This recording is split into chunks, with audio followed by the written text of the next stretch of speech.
Welcome to episode 113 of the Reptile Gumbo podcast. It was a truck in the neighborhood. Yeah.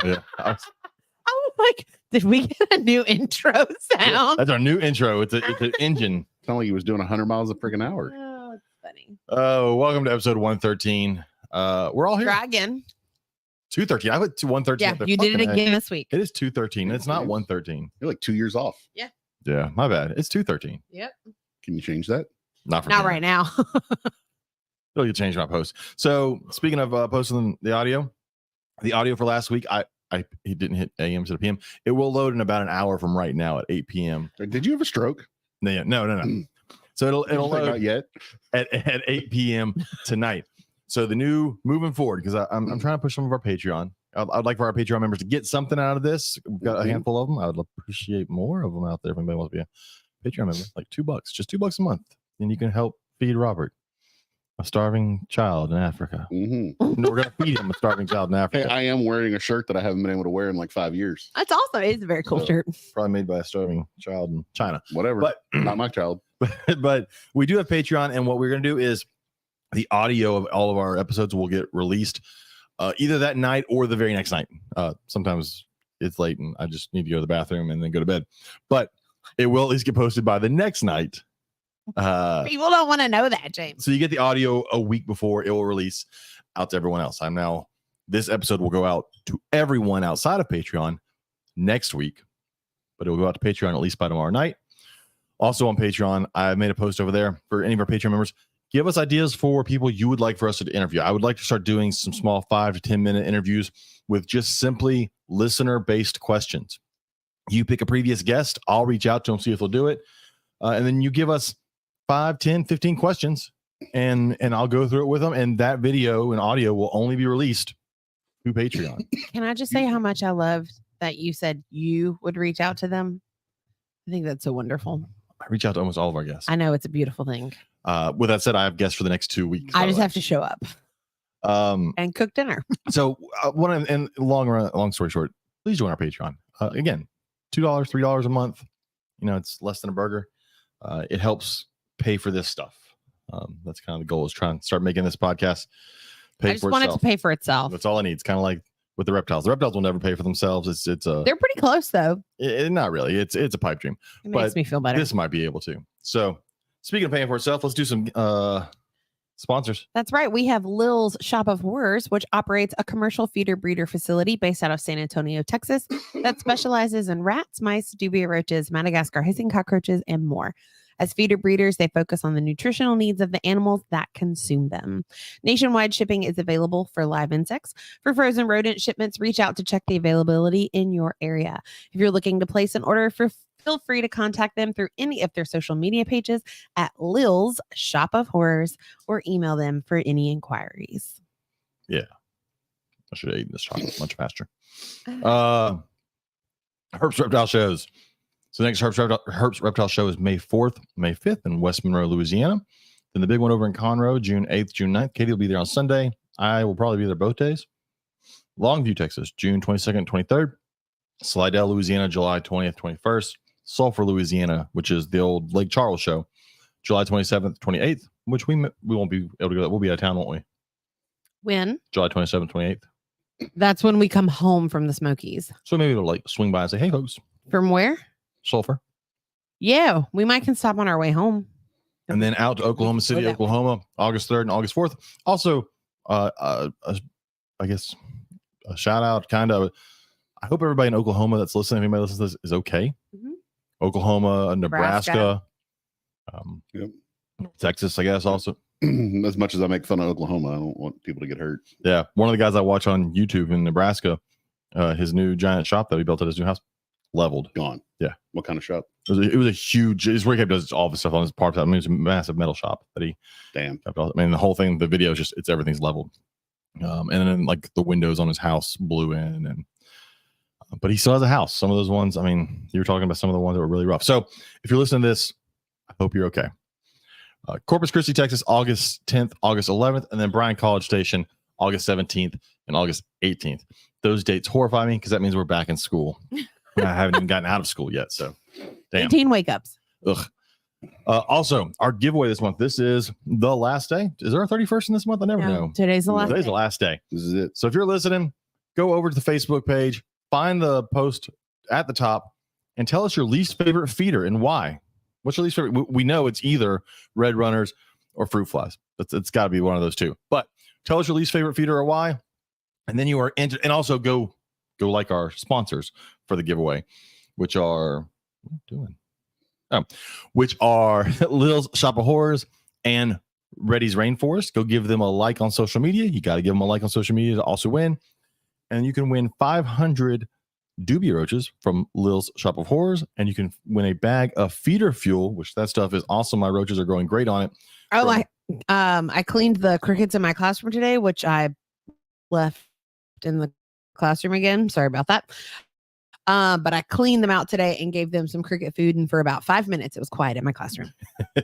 But the Reddy's Rainforest will give you also a bag of feeder fuel with that. So you can win basically the whole thing to start up a brand new Dubia colony. If you've ever thought about doing Dubias, except for our friends up in Canada, sorry, you can't win Dubias. You can't have them. So Really? Yeah. And even if you could, we couldn't ship them across the. Yeah. I didn't know that.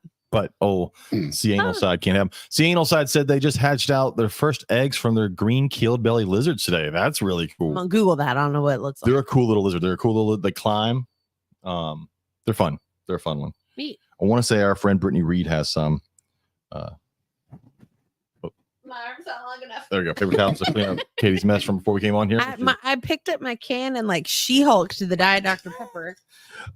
So go check out our giveaway. Today's the last day to do that, and we'll be giving away that. And we want to thank Lil's Shop of Horrors and Reddy's Rainforest. Again, if you've thought about doing Dubias, and if you don't win, still order some Dubias from our friend Lewis at Lil's Shop of Horrors. Lil's Shop of Horrors. Too many S's in there. And get you some feeder fuel from our friends over at Reddy's Rainforest. That stuff is great. It's got 7 trillion ingredients. So I can't tell you what all's in there, but it makes the poop white, and they grow a lot. They like it. And yes, Brittany and Joe are joining. We're making them sit in the waiting room for a little while. That skinny dude next to James is Robert. He's back again. I'm not skinny yet. Skinnier. Sure. Okay, There you there. go. 46 pounds skinnier. That's a kid. I found some pictures of us from when we got married like 15 years ago Ugh. and was like, whoo, we were a lot skinnier then. I judge my weight loss in briskets. I've lost 4.5 briskets. 4.5 brisket. I'm there. Think about how big a fucking brisket is, and you're like, that was all here? Is it prior to cooking or after cooking? Prior. Prior. Okay. They're 10, 12 pounds. It's a lot of briskets. Mm-hmm. I've lost like $300 worth of briskets. There you go. That's good in this case. Mm-hmm. It'd be bad if like you were cooking brisket and then you dropped them on the ground and lost $300 worth of brisket. Done that too. Well, I dropped a prime brisket one time on the ground that was done. I just washed it off. I mean, I figured it was just in smoke, and that's basically dirt. I heard a kid in the cafeteria the other day at the first grade lunch that said, it only fell on the floor for 3 seconds. Pick it up and eat it fast. And I was like, I'm just going to keep walking. There is no 5-second rule in a school. I was like, I can't. I just had to keep walking. I've been. See what your father-in-law said? I know. He's already texted me and told me how much he liked my haircut. Lewis was getting getting 4 briskets. I told one of our guests coming on next week, I was like, yeah, we've talked about reptiles, and at some point we'll probably talk about food for sure. It happens. and then the response was fish tacos. I'm like, yeah, I'm sure we can talk about that. That's so funny. I made Chicken and dumplings the other for night. all of us Sunday night, and then I made it again for myself last night. Yeah. Probably not. I'm not gonna lie, Robert's been cooking at my house more than my own husband has. Because Robert knows how to cook. That is facts. You say that as if that's gonna make me go, oh no, I need to go cook. It's not. It's also not cold weather. I only want potato soup when it's cold weather. I'm also not a person that's ever been guilted into a damn thing. Yeah, that's true. I enjoy it more if it bothers somebody that I won't do it. I'm not sure, old Sienna side, that I can say that on the radio anymore. A coon's age. Okay, Katie can say it. I didn't know they used that phrase up in Canada. I didn't know we still used it in 2024. So, anyways, we should probably get to our guests. Yeah. Or just watch them sit there for a while. Look at British, gonna shoot the finger at you. I don't know. Her chair Joe's not looks even there. super comfortable. It So does. I kind of want to know about this chair. So let's bring in our What's guest. funny is we can see them, but nobody nobody can. else. and I we're know. Great radio here. I need a new chair. So that's why I'm as our like friend paying Christine would attention say. to chairs. As our friend Christine would say, this is great radio. It is great. You don't No, have to listen. It's free. Turn it off. It's weird. I think people Bring them enjoy. in. I'm going to bring them in a second. It's fun making them wait. I think people enjoy just us bullshitting more than they do like structured interview of how to take care of a 100%. box turtle. Like All it's- of the I- feedback I get is that. And it amazes me Yeah. because I'm like, I will literally talk to the wall if I get bored enough. Like, So- come on, let's go. So Old Canal side said what they said is not a bad term. That's because you don't live down here. It's not a bad term. it's I not think a not- bad it's not. here. It's not. I could see someone taking it But, wrong. but if I they can see wanted I to. can see them up there never using it the way it's been used down here. Sure. So they never But if you're in Louisiana, a coon ass is totally different I than get it. saying I've something had- has I've been had a to explain coon's that to people. age. but still, someone from Canada probably has not seen the negative connotation for using that I guess word. this Alabama girl just is whatever. Racist got it. Okay. Shut up. Let's bring in our guests. Our guests tonight are Joe and Brittany from Repticulture. How's it going, guys? Why'd you click on her name? Because it's her microphone. That's you just sit there and let me handle the stuff. Well, here. it made us all small. I can't help it. It's Brittany's fault. Blame her. No, James. She's No. muted right now anyway, so she can't say anything. Why is she muted? She muted herself. I didn't do it, Oh, but I can. Yeah, if she- She doesn't- we get feedback if she talks, or she can pick me up on her headphones, so we're having to unmute when she talks. oh. What's up, guys? Daphne Ann said Alabama girl. Yeah, the both of us are from Alabama. We're both from. I grew up in Mobile. Well, south of Mobile. I'm not really from Alabama. I'm from pick a southern state. Just pick one. I've lived there at some point. I am not an Alabama fan though, so let me just go ahead and clear that shit up. One of my coworkers today, grown ass adult, when I said something about Auburn, Alabama, she goes, "Wait, Auburn's in Alabama? Are you freaking How kidding the me? fuck do you?" I'm Anyways. sure, I'm sure James probably wishes he could mute me as Oh, well. but I can. See, look, I can be super loud. I mute all. See, I muted all of us. I couldn't hear any of us. It's fine. Anyways, Awkward. Just a video with no sound. just staring at a camera, mouths moving. Anyways, how's it going, guys? Oh, they're from Bay Minette. They're not far from Yeah, you. I know. I saw that. You got lots of stuff behind you. It's so green. Why can't I hear myself? Because I kept you kind James of. Lewis. There we go. I That's awesome. said, Brittany like cleaned all the glass because she's OCD. She's like, it's got to be perfect for the podcast. And then Miss King just sprayed water over everything. You know what's funny? I hate Yours, when that your setup happens. behind you is very green, and my setup behind me is now very green. Mine won't die. but Yeah.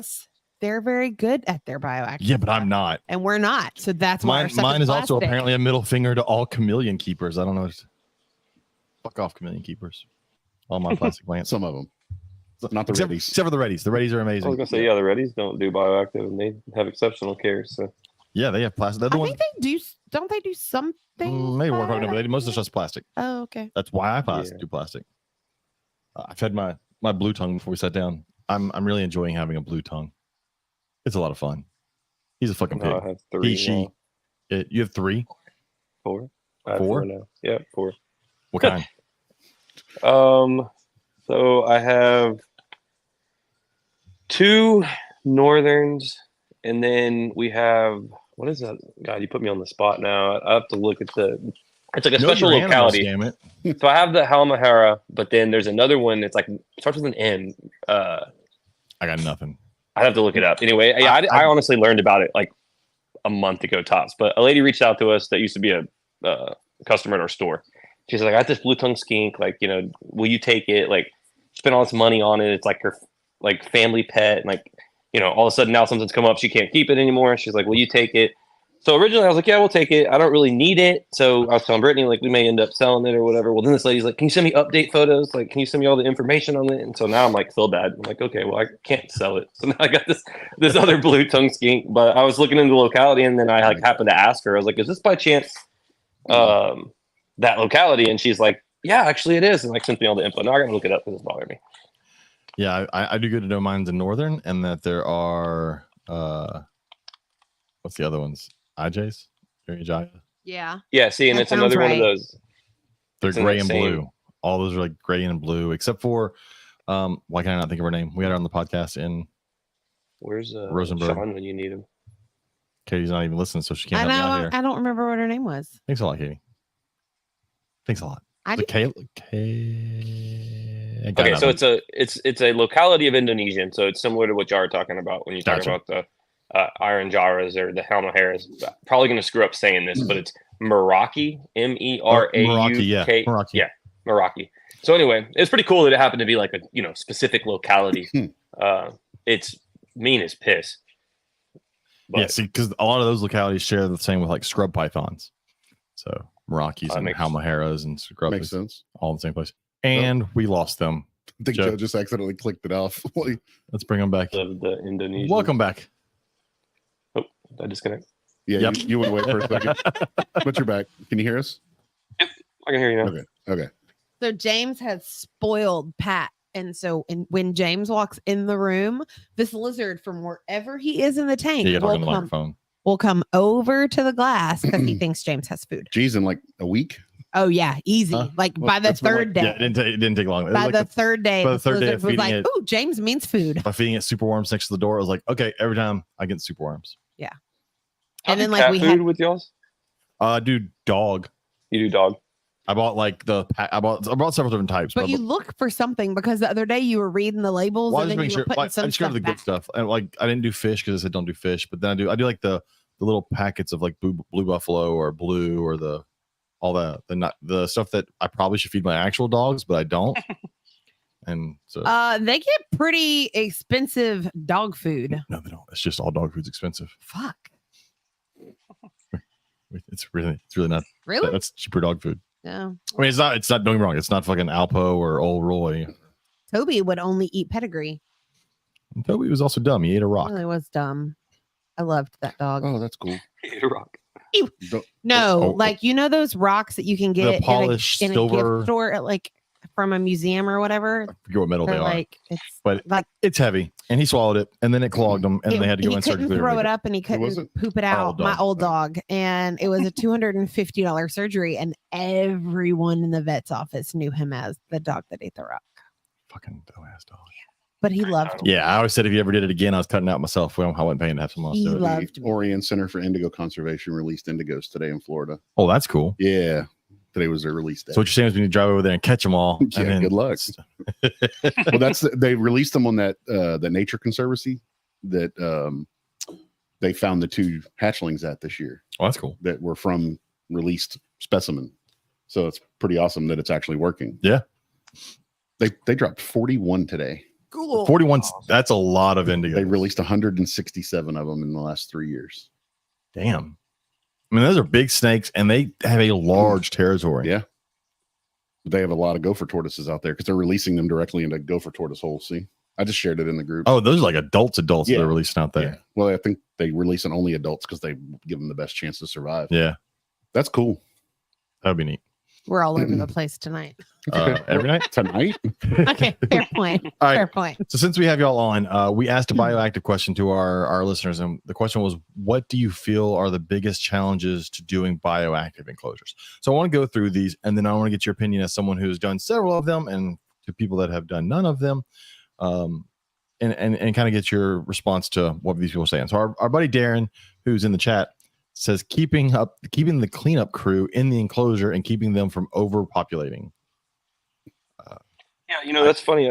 That's one I had recently at a show. I had a lady come up to me and she was like, "Man, I have this bioactive enclosure and it's overpopulated with springtails." And I was like, "Well, that's not a bad thing." She's like, "No, it's to the point where it's like a nuisance to the frog. Like, what can we do?" And we're like trying to come up with ideas of like how to reduce the springtails, but I've never heard of anyone having that issue before. But yeah, as far as like the isopods, typically what we do, that's typically what we see overpopulate, and we just tried to pull them out and use them in either other bioactives. You can sell them. I mean, they have a good worth as well. But typically, yeah, we just try to reuse the isopods. I'll have a tank that's just flourishing with them, and I'll pull those out and start a little side colony and kind of keep those going, and then be able to use those in other tanks. What we've ended up going to is kind of like a mix that we call the jungle mix. It started out with actually TC Insects. We were buying them from him, where he would essentially have like a colony that got contaminated with a ton of isopods. Instead of picking through, trying to separate them again, he just mix them all together and create this kind of what he calls a jungle mix. And it works really well for the bioactives because you get kind of a wide range of isopods, and they all have some of their pros and cons, and some do better in certain conditions and certain tanks. And so it seems to take off really well. But yeah, I would say just trying to, add in new bioactive soil, pull out some of the soil, some of the area that's concentrated. Like that's what we suggested to her with the springtails.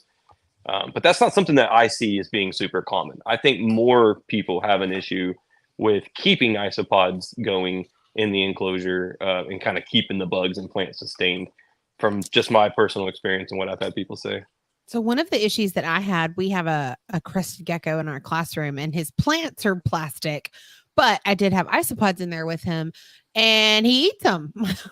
So they don't last for, so I just stopped, and I'm like, oh well, so now I just go in and spot clean when I need to. But I put isopods on my redfoots, and I watched them eat one of the dairy cows, and I'm like, bro, They definitely will. Yeah. I used to breed isopods, and then everyone started doing it, and I was like, fuck it, it's not worth it anymore. So I kept some whatever was left and threw them into my tortoise table, and that is now my isopod breeding colony. Like if I lift up the water bowl, it is full of zebras. What else is in that? Oh, I need to get a few from you. What's the one with the green spots on them? I can't remember what they're called. Oh God, don't get me to line. Yeah, come back to me later. It's one that I really like. I can't remember what it's called. It's not the guest. Did you get it from Tracy? I don't know where I got them from. Oh, I had them for forever. A ton of species. But it's got like 3 or 4 different species in there. And so I just take some out of there whenever I need them and throw them into some of these cages behind me, which you need to do because this damn blue tongue is starting to poop a lot. yep. Apparently, if you feed them, they poop. Yeah. Yeah. That's how it 1 happened. + 1 does equal 2. Who knew Lots that? of cages got cleaned in my classroom. Same today thing goes because for of you, I'm that. sure. I don't poop. I just keep it all in You have YouTube time. and I reuse it. It's It is- disgusting.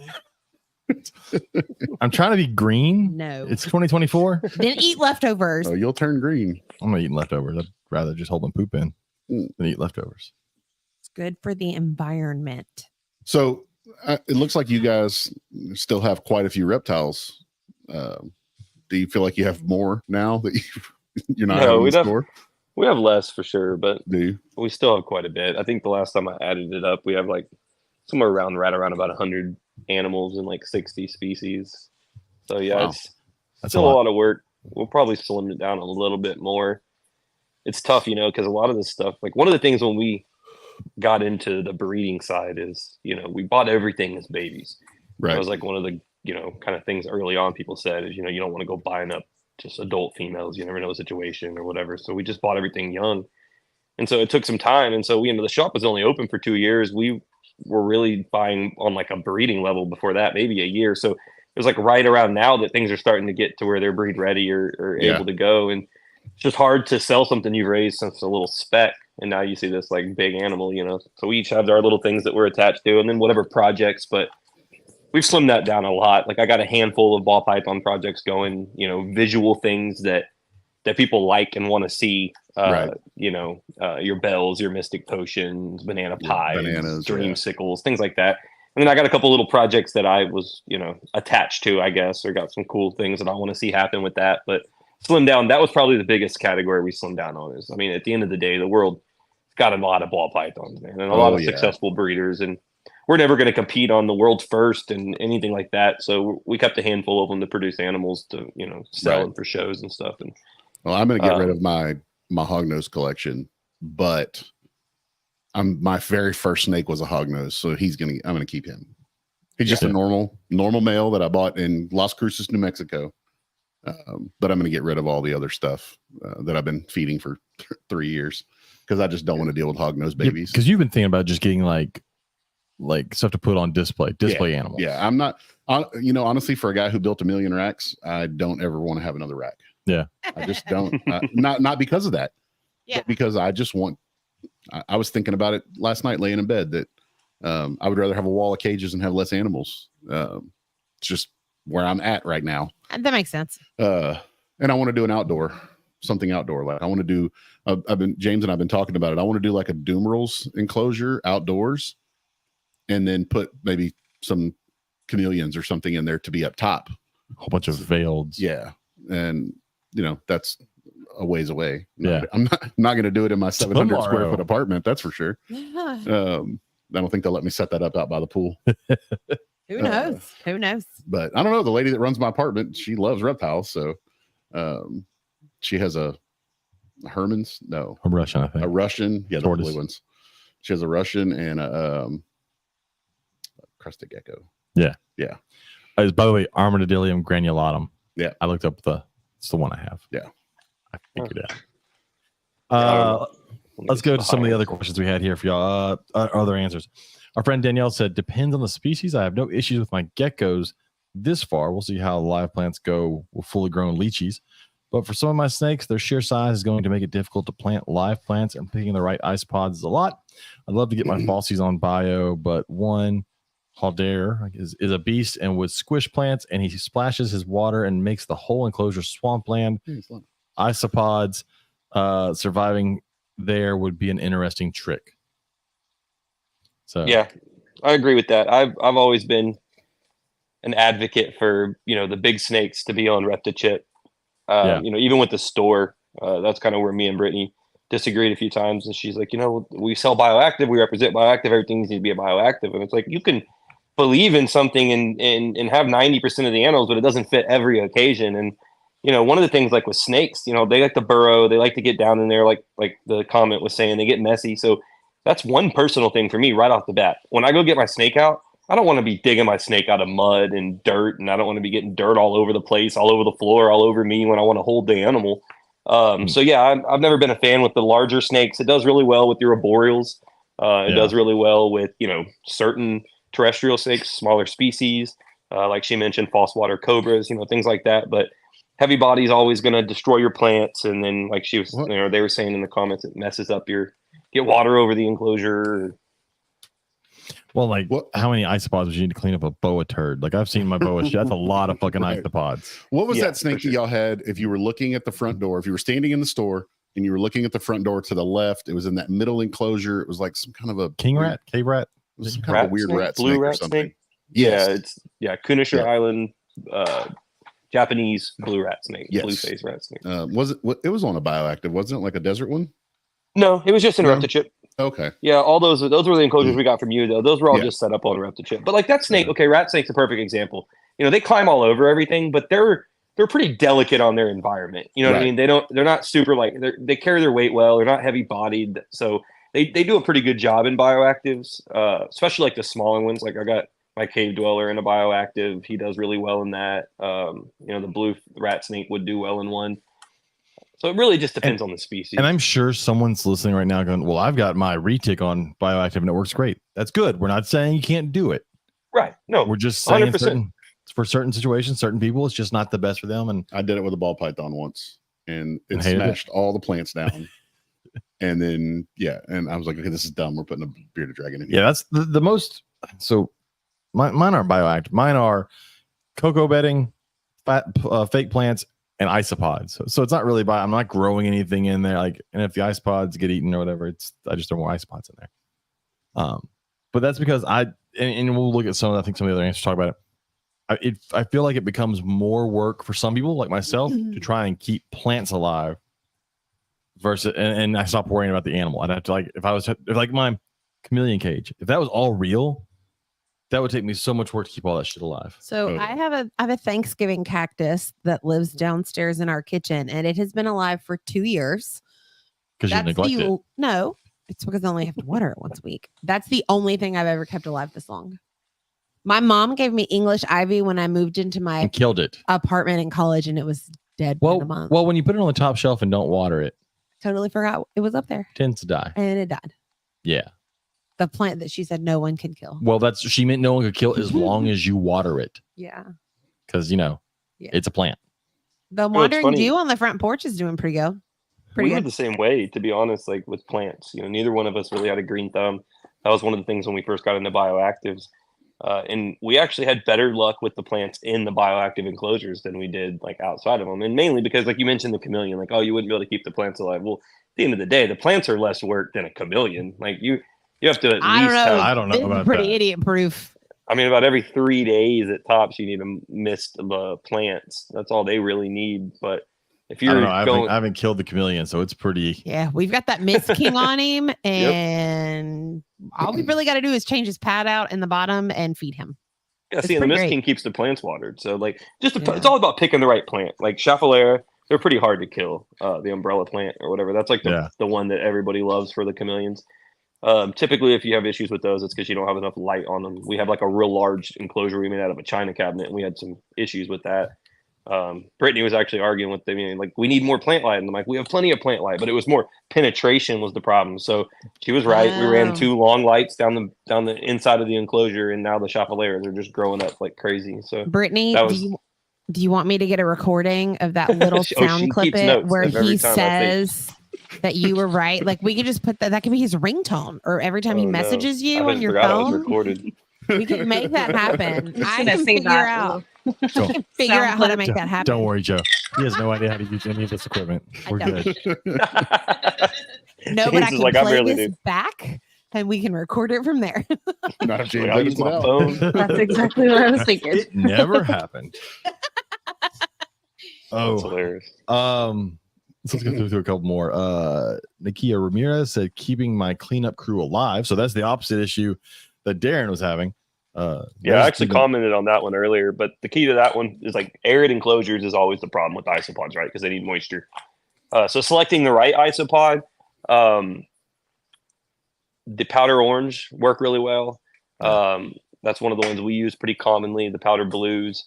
That jungle mix we use has like kind of an assortment of different ones that do well in the arid. So you don't want to pick one that requires a higher moisture rating, but of course the big trick that I've learned is just overfilling the water bowl. Yep. Just keep the water bowl full, fill that corner, let it overflow, keep it nice and moist, little haven for the bugs to go to. And that worked really well because we had that problem with a lot of the bearded dragon enclosures at first.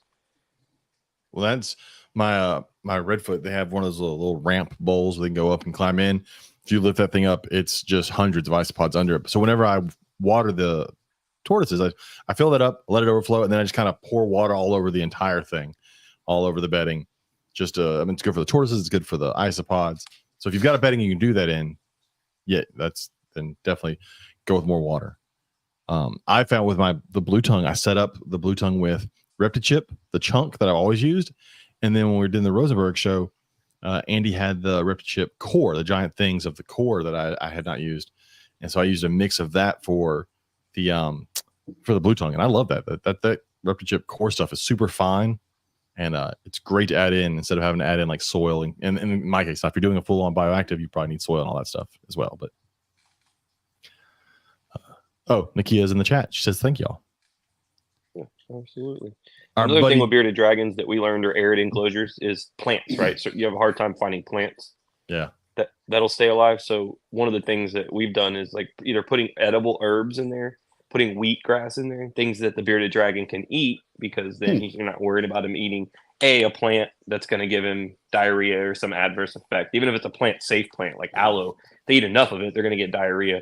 But you can provide them herbs to eat, wheatgrass, things like that. Then it allows you to have plants in the enclosure. But another thing with the bearded dragons is if you leave the leftover vegetables and lettuce and fruits, then that feeds the isopods as well. So even if you don't have a lot of plants in there, you're still able to provide, the essentials for the isopods to survive. Or you end up growing pumpkins in your box turtle enclosure. I mean, she eats them after they get a certain size, so it doesn't matter. That's perfect. My kids actually wanted they wanted to pull them out and try to grow them this year, and I never got around to it because once they hit a certain height, she eats them. She farms them. She eats her pumpkin stuff. She farms them, waits till they get to the right, and then she eats all of them. It's pretty cool. She does it every year. She also, today when we were cleaning her cage, the one where you talked about the water bowl turning everything into mud, as soon as we cleaned her water bowl out, and she just like climbed her little happy self in there and just sat down in the water and sloshed it everywhere. And I was like, so help me God, if you poop in this water bowl, she is a turtle. Just cleaned it. She didn't though. That's great because tortoises. Tomorrow morning I'll go in and there will be poop in her water bowl. But yeah, she's real bad about that. Let's see. Turtles, I feel like that's their goal. The second I change their water, to just go, not even go to the bathroom. It's like they drag mud in there, like dirt into the bowl. I did that last night with my Redfoots. I looked in and I was like, "Oh, y'all's water's kind of dirty. Let me clean it out." It was probably 6 o'clock, so the sun was still up. So I took it out. I went and took it to the sink, washed it, put fresh water in it, put it in, and a couple minutes later, I hear like thump, thump, and I go look, and he's in the water, like he had gotten in one of them had gotten in the water, got out of the water, and got Reptichip stuck all to it, Yeah. And then, went and back then in. back in the water. And I Yeah. was like, oh, I guess you wanted What your was the water to be point? dirty. Yeah. So that's funny. That also is not relates to this at all, but it's one thing with some of my big boa cages.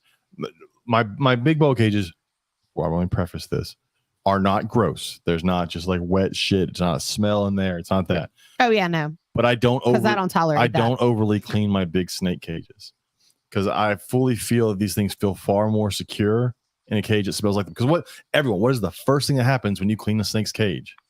It takes a shit in there. Because you got to imagine these things are living in trees and they're living in holes and caves, and it's full of shed skin.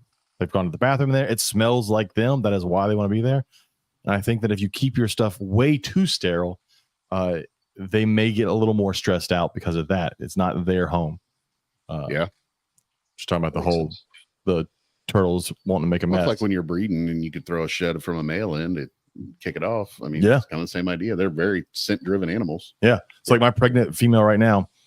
I mean, granted, she hasn't eaten in forever, so she's really not constantly pooping, but I haven't touched anything in there. Like it is hers until after the baby's coming, and then we'll get a full on clean and Got everything. to get all the goo out. Yes, it is going to be quite gooey, hopefully in the next 3 weeks. We're going going to get that text.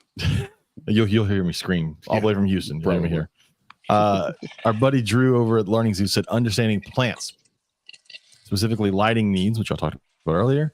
It took me an embarrassing amount of time to realize that plants needed a specific spectrum of light and that putting them under a heat lamp and UVB was not enough, which is exactly what y'all talked about. You realize with yours. I think a lot of people don't realize, like, especially with the bearded dragons. One hard thing for a bearded dragon is definitely plants, because you're putting a bearded dragon, there's a section of that cage that should be about 115, 120 degrees. And there's not a lot of plants that really want to grow at 120 degrees and That's dry. true. Yeah. So Our succulents were melting. It was really weird. That's So if you crazy. put them underneath the heat, they just kind of liquefy. It's super weird. yummy. Yeah, that's- plant placement. Let's try that again. Is very important. I agree with Drew, and we learned that the hard way too. And it's not always something that obvious like you would think. You know, some plants you would think are tropical plants, and they're going to do great in this environment, and a little bit of heat on them, and then they're brown the next day. You know, so it's kind of just a little bit of a learning process, but trying to Yeah. avoid placing them directly into the heat lamp. Because if you want a really green, and we saw this all the time at the zoo, if you want something really green, ryegrass will grow anywhere as long as it's not hot. Yeah.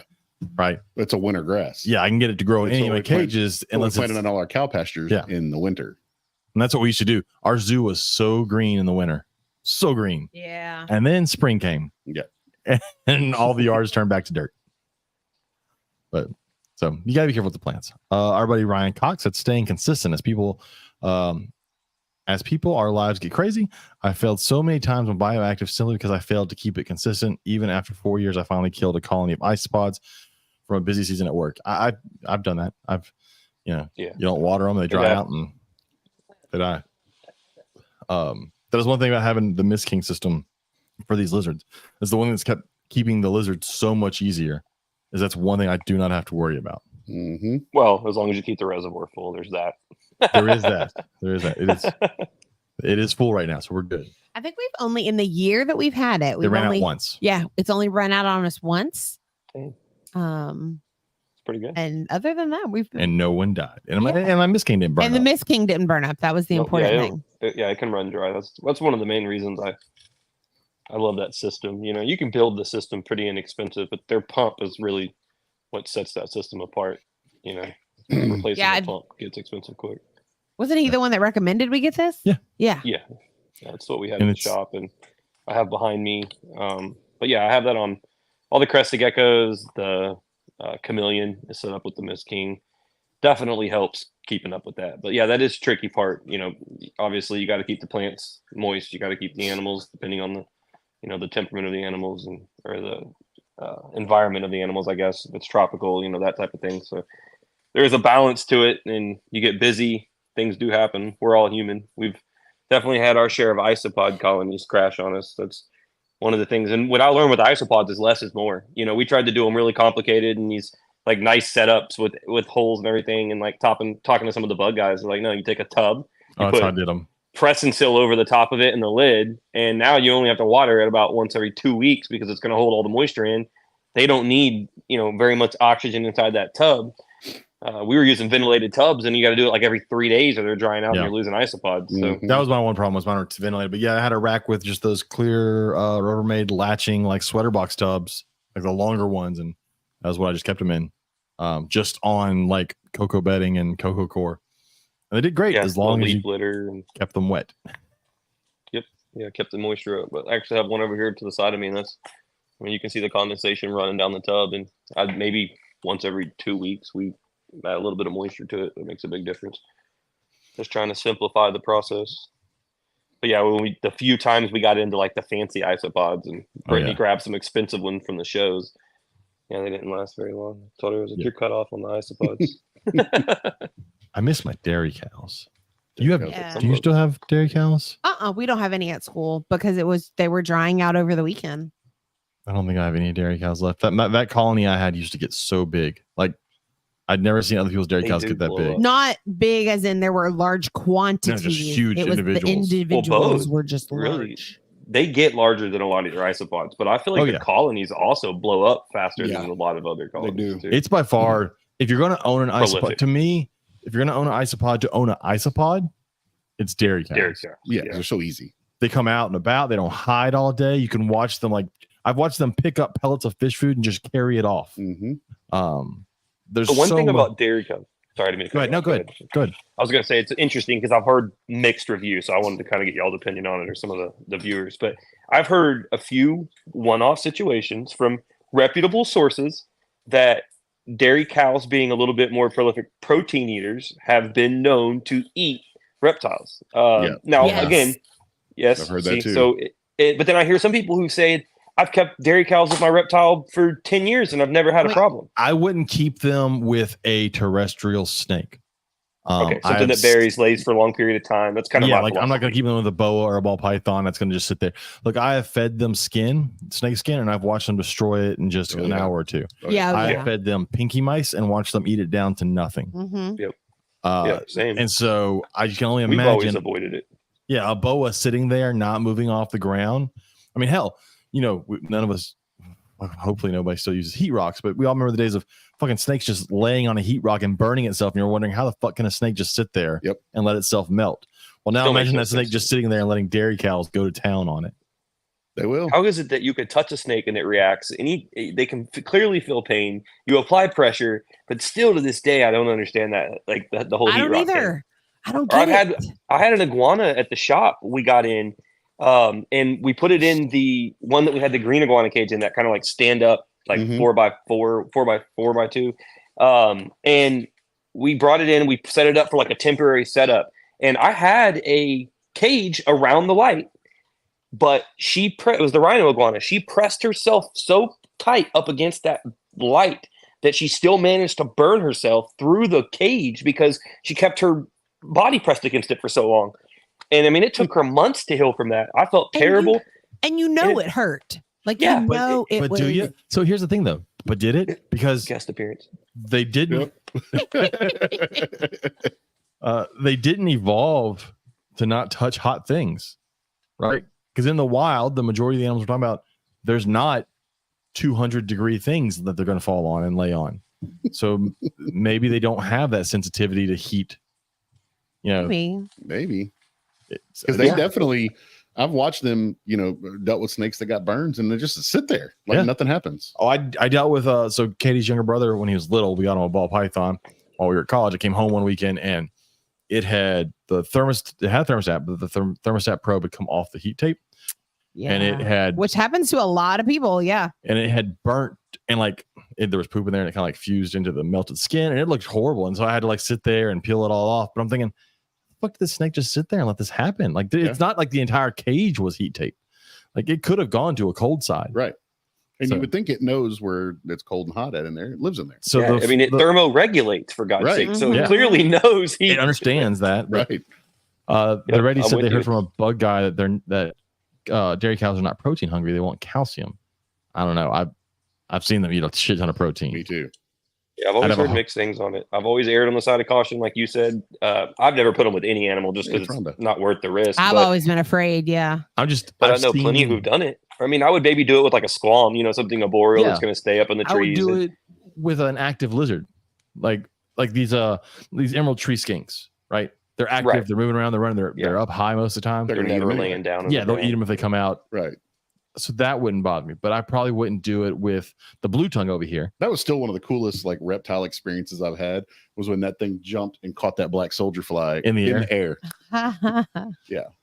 So yeah, but if you were going to do them as a pet, it's funny because they're not the most expensive. There's a lot more expensive ones out there that would make shitty pet isopods. Yeah. Logan had those pandas. Yeah. And you'd have to pick things up to try and find them. Yeah. Yeah. Well, and they just, we found too, it seemed like the higher end ones we got into were way more fragile as well. Yeah. It didn't take hardly anything at all. I mean, even when you were doing things right, you'd notice one or two dropping off every so often. And some of those, that's $20, $30 a bug. Right. No, it's not the hobby for me. I want some of those giant canyon. Those are cool isopods. So those are in that tropic or that mix we have, the jungle mix. It has some of those, and things get massive. They're the only ones I've ever seen that get bigger than the dairy cows. Yeah. Are they as active and like out and about as dairy cows, or they still stay pretty secluded like the rest of them? They're pretty out and about. I think it's probably a size thing. Yeah. That's what I was wondering, if they're just so big that they're not really overly worried. Right. Yeah. It's probably what it is. And then going back real quick, just one of the things she mentioned, the heat tape and the probe. One of the things I learned the hard way with that, which luckily I never had any like major casualties or deaths or anything with the animals. But one of the things I learned the hard way, and I always suggest to people, is the metal aluminum tape that you used is great for a lot of purposes. But one of the things that tape does over a long period of time of heating and cooling is that it starts to kind of let loose and expand. And I've found that anytime I've ever had the probe come off the heat tape where I had an issue that way, it was when I had used that metal tape. And when I switched to I had somebody suggest to me using duct tape in that situation, just to make sure that it didn't come off. And I've had a lot more luck with that. Duct tape over time with heat gets kind of stickier and more adhesive. Gorilla. I use Gorilla tape. I love Gorilla tape. That stuff, when it dries out, it's stuck to whatever it dried to. It's there. Yeah, you ain't getting it off. Exactly. So that's what I always suggest to everybody. If you know anything about working with metal fatigues through movement. Yeah. Yep. And I mean, it does it on airplanes. It does it on everything. So that makes a lot of sense that expansion contraction, because, using the cheap jumpstart thermostats, I've seen heat tape, the copper bus and heat tape break from expanding and contracting so much because because it's on off and it's constantly hot, cold, hot, cold, hot, cold, hot, cold. Yeah. And I mean, you should always use a proportional stat in a rack for sure. Yes. Agreed. I agree. Let's go back to some of these answers. Our friend Amanda Reddy, who's in the chat, said moisture to mold ratio is their issue. That is definitely one you've got to be careful with. That comes, I think, down to your layers and your airflow and all that kind of stuff, right? Yeah, airflow is big, and then springtails. Just having a nice, abundant colony. And one of the things with springtails, I know a lot of people struggle keeping springtails alive, but if you just order like some springtail food from BioDude or Josh's Frogs, or you can pick it up at a lot of the shows, that stuff goes a long way. You just kind of sprinkle it on the dirt, and it'll just keep those springtails colonies going. It's brewer's yeast. Brewer's yeast, yeah. Brewer's yeast. That's so. I actually, for a while there, when I was doing bioactive stuff and selling bioactive, I kept a big jar of springtails, and they'd reproduce like crazy. So I always kept about, a third of the water in the bottom. So, and then it was full of like charcoal's what I had, and then I would just take the cheap ass flake fish food that I got from like Walmart, because that's what I fed my isopods, because I mean it's a shit ton of protein and they love that stuff. But I would take that, crumble it up in the thing with the springtails, close it up, and because it's so wet in there, that stuff molded quick, and they would eat all that mold down. Smart. And they grew like crazy in there. But it's also fun to feed them flake fish food like that, because like dairy cows, which are white, are basically see-through, and they become colorful when you feed them colorful food. That's interesting. So, new every day. Yeah, the other thing I've had a hard time with ventilation and PVC enclosures. They just don't. Even when you have your slits in the sides and the backs, a lot of times they're smaller. I think some of the cage builders have kind of moved towards creating bigger slits in them. But then, obviously you have to weigh out the size of the species you can keep in it and that type of thing. But that's one of the big deals with PVC, as I see a lot of times, is ventilation issues, mold issues. So we tend to lead towards glass for our bioactives.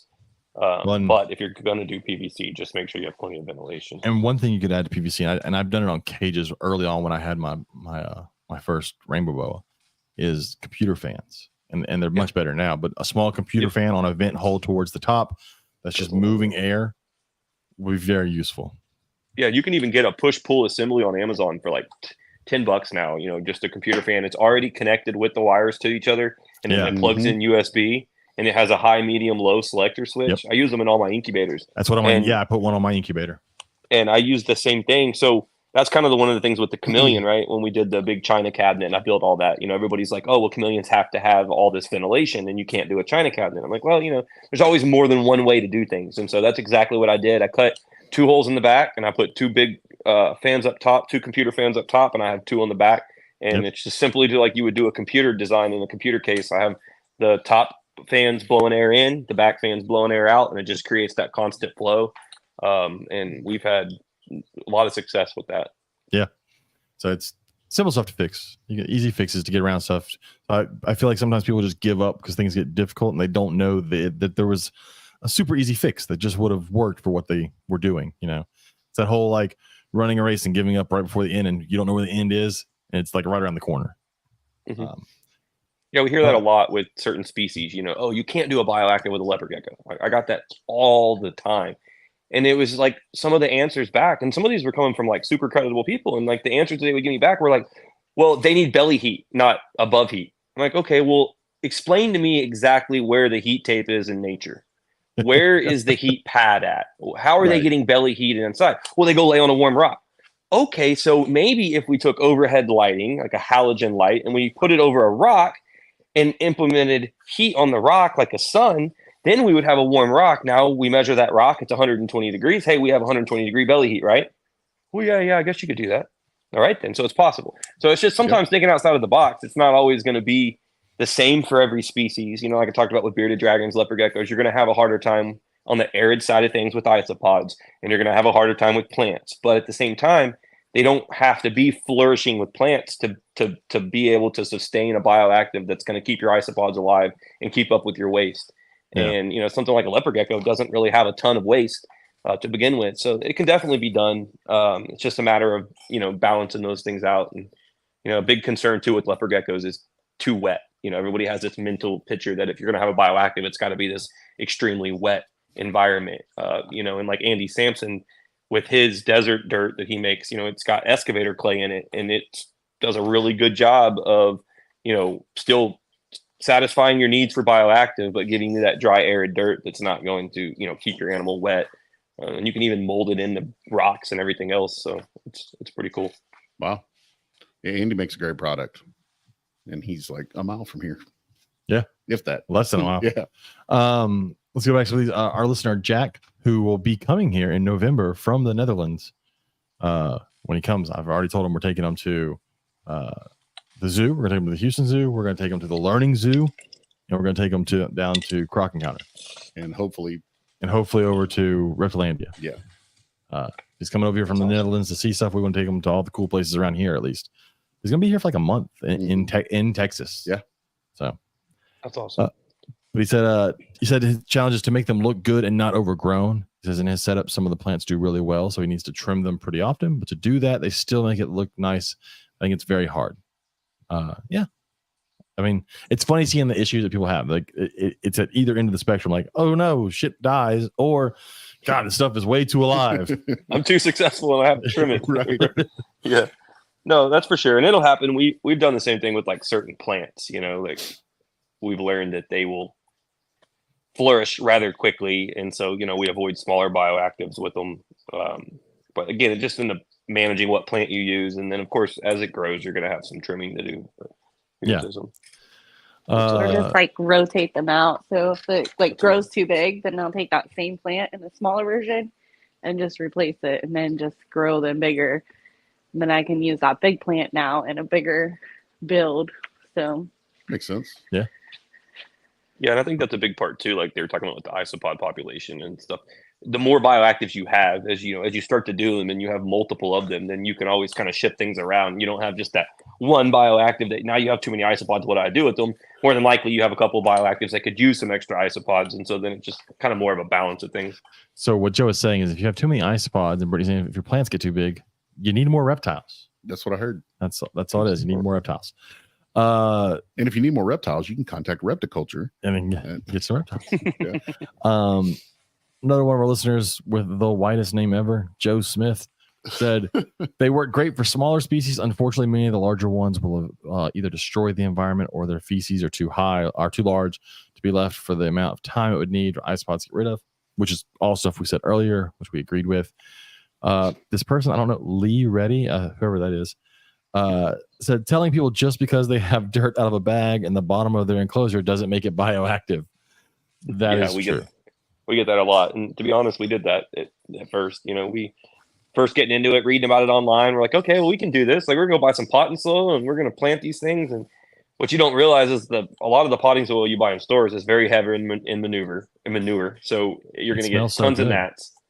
Yeah, smells great. And then on top of that, your plants just don't thrive. You're missing a lot of those key ingredients, things that, it's like I always explain to people, it's like cycling an aquarium. You can do it that way, but you're going to have to take the time to add the nutrients in and get the, dirt established. Whereas when you go with the bioactive dirt from Andy Sampson, he's already sourced 20 something products from all over the world to make this dirt. And he assembles it to where it's already ready to go essentially and cycled for your aquarium or terrarium. Yeah. It's so tricky when people are like, I do bioactive. I'm like, the outside is way more complicated than just some dirt. It's not just dirt. Like there are layers, and if you're going to have a lot of water going in there, you're going to have a mister on, you're going to have a waterfall, that water's got to go somewhere. It can't just go sit in the dirt because that's not how it works. People forget that. And then Ryan McVeigh, our buddy Ryan McVeigh. By the way, if you need LED UVB light bulb, you can save 15% by going over to VivTech and using code Gumbo22. And save 15% on all of your purchases for your LED UVB light bulb or your halogen light bulbs or your smart devices. Go over there, check out VivTech products. All of our animals behind me are on VivTech lights. And they will be for the next at least 4 years because that's how long they last. That we know of. They may last longer. As soon as they make another UV meter, then I will buy that and I'll measure the UV in my lights. But go use code Gumbo22 and save you 15%. Back to Ryan. Bioactive is basically a marketing term for planted tank with isopods. Truly bioactive enclosures have bacteria and fungus and many microorganisms in the soil. It's more like cycling a fish tank than building a forest, said earlier. Without the cycle, it's no different than any other enclosure with fake plants. Just looks nicer to us. The misunderstanding is what leads beginners to think that they don't have to clean newly built habitats and end up with animals improperly cared for just as badly as dirty non-bioactive setups. Yep. I'll hit the nail on the head there. So, Todd said, did I say Gumbo 22? I thought I said Gumbo 22. Anyways, use code Gumbo 22. Say 15%. I can't remember what I said. But yeah, so that was all of them. All of that stuff are things that I think we know about bioactive, but I think the general public, again, don't know. Kind of like what Ryan said, when the general public hears bioactive, they're not thinking all of the things that really means bioactive. They hear bioactive and they're like live bugs, dirt. Got it. Yeah. One of the things we notice with parents is they hear, self-containing, less cleaning. And that's one of the biggest selling points that we see with the shows, So, we bring the pre-built bioactives already set up and ready to go. Mom comes to the show with son, picks an animal out. She knows very little about as it is. She's trying to do all this research. And that's just one thing that she doesn't have to worry about. We ensure that the animal's going to get the proper setup because we've set it up already for them. And it just kind of relieves some of that stress. They buy a bioactive setup, they go home, put the animal in it. And now they just worry about feeding the animal, getting the lighting right, kind of relieves a lot of that. So I mentioned a little bit last week that I listened to the Reptile Fight Club podcast. So they talked about going small versus not going small as far as animals. And they also got into it. And it's really different when we mean small versus like micro. Like, some of those geckos are fucking tiny. We don't really mean those. But a lot of the bioactive and the ways to set up have really leaned themselves to helping people go with smaller animals. the hobby. There's a lot of smaller animals that do really well. It's much easier to do frogs now and some of these geckos and stuff in these bioactive enclosures than it was 10 years ago. And there's a lot of really cool small stuff. So it's very neat to see people hopefully moving away from everyone wanting to get a retic who doesn't need to have a retic, or a savanna monitor, or even a bearded dragon. Look, I say it all the time on the show. Bearded dragons are not the easiest fucking lizards to take care of. No, they're not. They're one of the hardest lizards to set up properly. That's one of the biggest things we dealt with at the pet shop. First thing people would walk in is, we want a bearded dragon. They're easy, right? No, they're expensive. Like your 7-year-old cannot drive to the store and buy vegetables every 2 days at most, because vegetables don't last. They can't drive to the pet store and get bugs. Like bearded dragon, I'd always explain to everybody, it needs everything. Found it. All the things: heat, UVB, bugs, fresh vegetables. You're asking for all of it. Whereas, leopard gecko, you only got to worry about your bugs. You have, like I tell everybody, crested geckos are the easiest reptile in the world. You feed them a baby food that's powdered in bugs as a treat, and they're good to go. Room temperature. Room temperature. Yeah, not at my house. UVB. Apparently, we froze them to death at my house. Yeah, you can do that. No. We got them too hot. That's what it was. So they can get too hot. Okay, they can get too hot. Last summer, when our air conditioner couldn't keep up. Yeah, we killed 2 of them. Yeah, they got to be kept cooler. That is. Yeah, so it is one of them down to the living room, and we the one in our classroom, before I took anything up there, because my principal had told me, hey, we turn the air off on the weekends. I don't think they turn the air off. I think they set it up. They wouldn't turn it off because that would just create humidity issues. Right. And so I got one of the Govee camera, Govee thermometers. Yeah. And so I measured that room for a while. It never got over 80. Yeah. It goes. So your set points will go to 55, 85. That's what I do for a living. So it's unoccupied set points for the school. And so then it keeps it from never getting too cold or too hot to cause issues in the building, like Robert said. But then it also has to be able to recover first thing Monday morning, right? Yeah. So if it's summer outside 100 degrees and it lets the building get 100 degrees, you wouldn't meet step point by Monday morning. So exactly. I went and looked at a house Saturday morning that they had the HVAC turned off in, and the house is closed up. As soon as you walk in, you're like, nope. Yeah, it's one of the worst things you can do. Just mold. Why would you do that? Because they're dumb. This house also had 4 front doors and 6 back doors.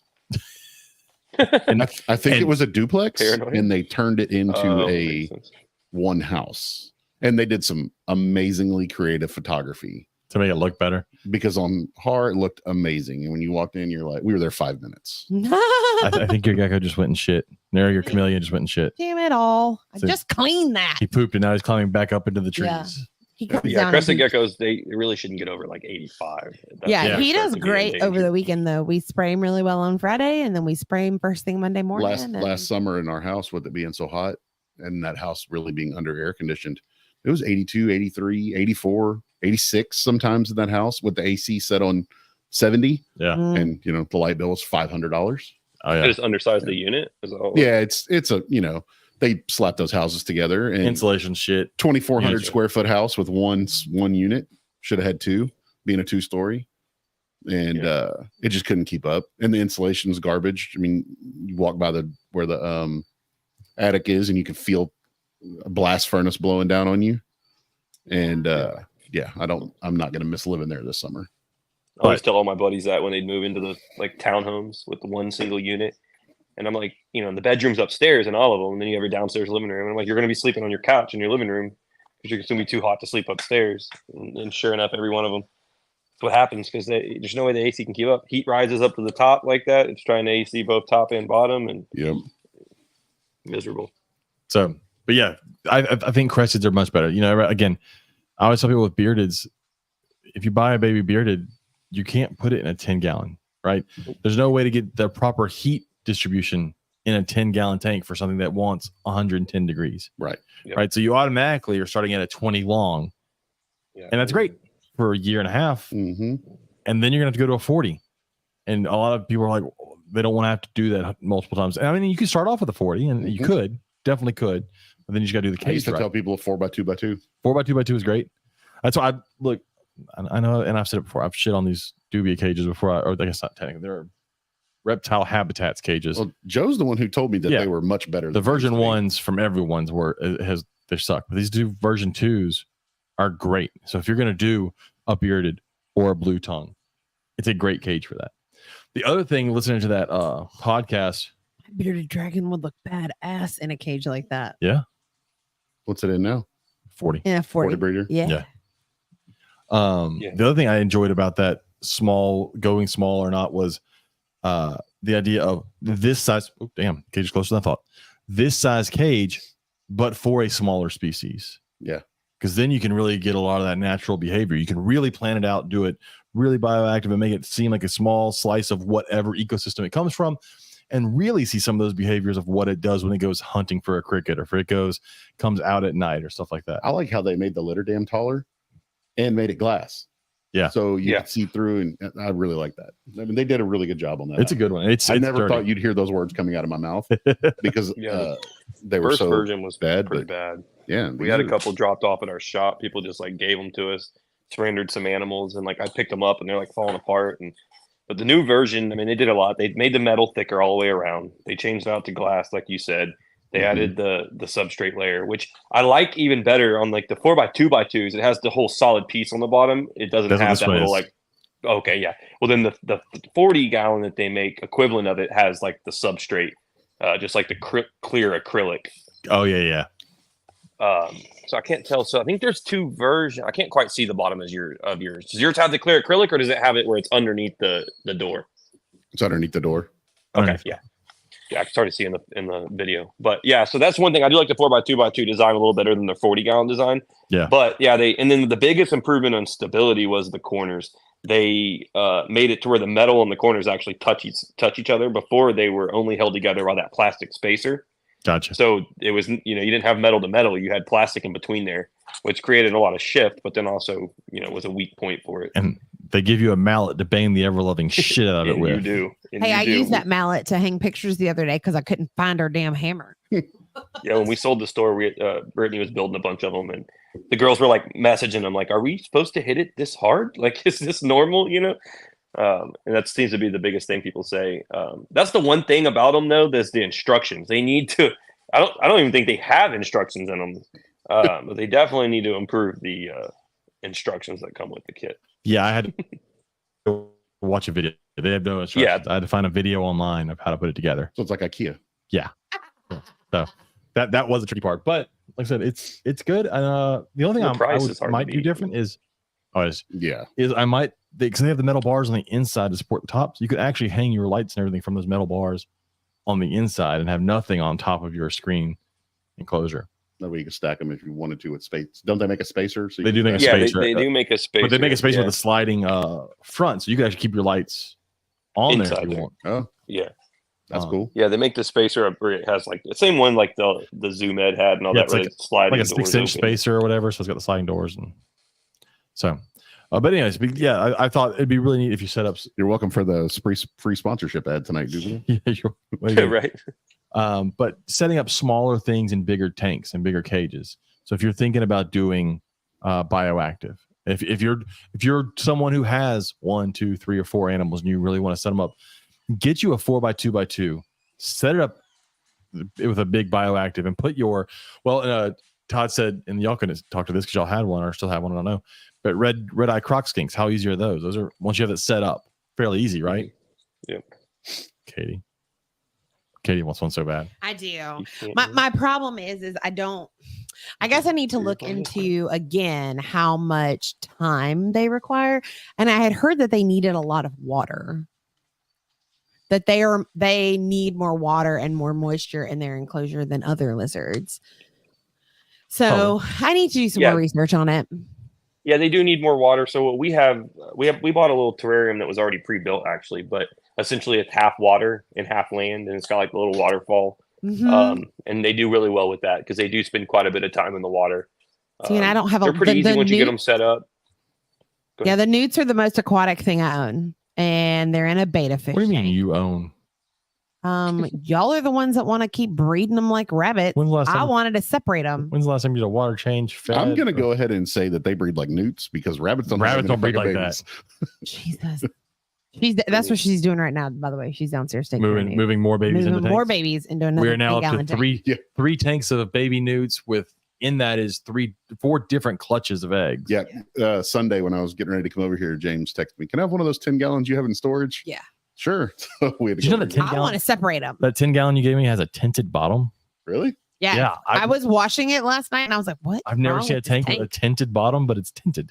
I don't even know where I got all those. I Yeah. just For some reason, acquired them Brittany over can't the hear years. us anymore on her deal. I Oh, don't know. no. I don't know, Brittany. Brittany broke it. This is why I can't have nice things. All right. So I want to go. We're just about an hour in. So I want to do a new segment. I don't have a name for this segment yet. We can shop this around. Trivia. Workshop this around. Gumbo trivia. Yeah, but it's not trivia about gumbo. No, but it's We'll workshop it. definitely reptile gumbo trivia. Well, no, because it's not trivia about us. I don't know, man. I don't We'll know. figure it out. But every week, what I want to do is I want to take 5 random reptile questions and ask our guests these 5 random reptile questions and see how much they know about reptiles.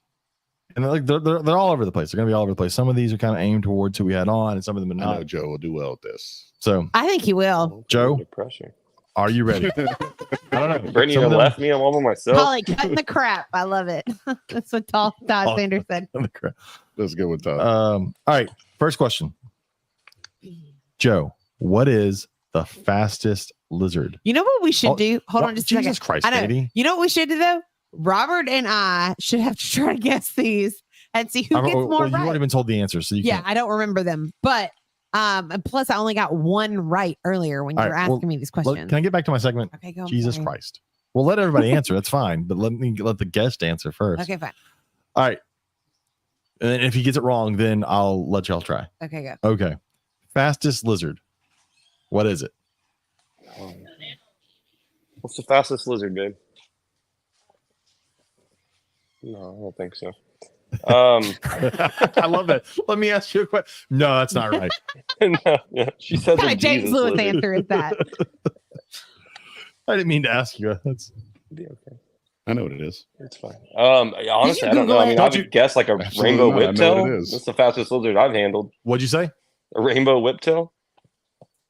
Ooh, I love the That sound. is, 3 years and he finally gets to use I get that. to use them. He's using Can I that. say it? Robert, what is it? The parenti. It is not the Parenti. Bullshit. It's a basilisk. Oh, wait for it.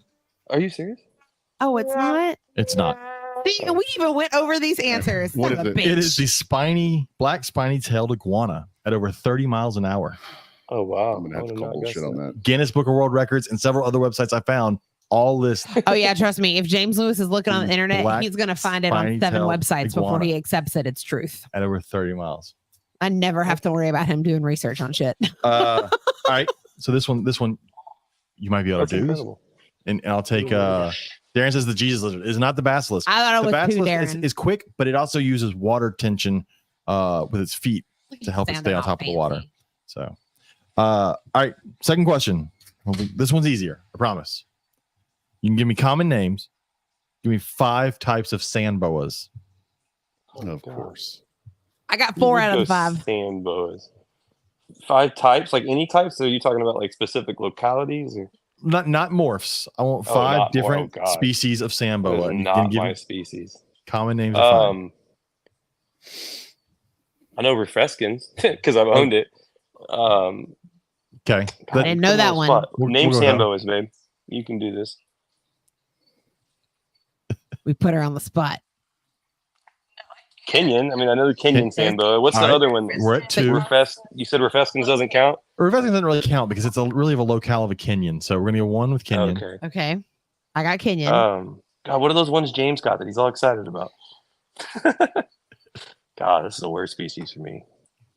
I thought this was gonna be an easier one as someone who had a pet No. store at one point, wouldn't I? Yeah, but we didn't really carry sand boas. boas. Like, yeah, I had a couple Listeners in the Kenyans, and there's chat. the one that I can't think of now that's like a Kenyan but doesn't eat. That is They're true. kind of boring. You're kind of boring.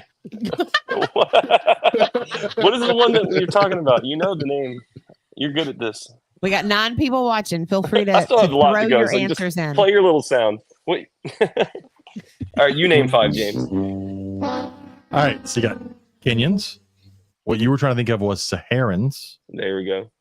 You have The Russians, herons. rough Russians. scales, Oh, I forgot about the rough scale. Arabians, Indians. Indians. Indians. That was one of the ones I had 4 out of the There's 5. the other India one that's like the Whitaker eye. Look at our Yeah. people in the chat throwing out these names. Go So- ahead, play your applause for them. That's for For all of y'all in chat. There you go. Isn't the Russians that you just got, James? I have Russians. We both did. I did. Yeah, we just got that's the most recent one I think I got. Almost a Russian. year ago now. Yeah, All right. because it was It was around my birthday. All right, so it's not going well. It's not going well. Question number 3. I didn't get this one right. Largest freshwater turtle. Largest freshwater turtle? Yep. Freshwater? I'd say snapping turtle? Alligator That's what I snapping turtle? said. I got it wrong. One of the big soft shells. It is a Yangtze giant soft shell Yeah. turtle. They found a dead Yangtze one at giant 5 feet soft- long, 205 pounds. Good lord. That's insane. It's a big ass turtle. Jesus. All right. Oh. And it runs like Usain Bolt. All right. So here's Oh, one. look, Todd Sanders got that one. He did. Here's one that he may have Googled it. I'm not sure. Todd go cheat. No, Todd's pretty. Not gonna cheat. Our listeners would never. All right. This one may be better for you. So this is kind of aimed towards you a little bit. One right. How many species of venomous snakes are in Texas? Oh, I got this wrong. You were How right. many species? Of venomous snakes? Ooh, because there's so many. Your species would be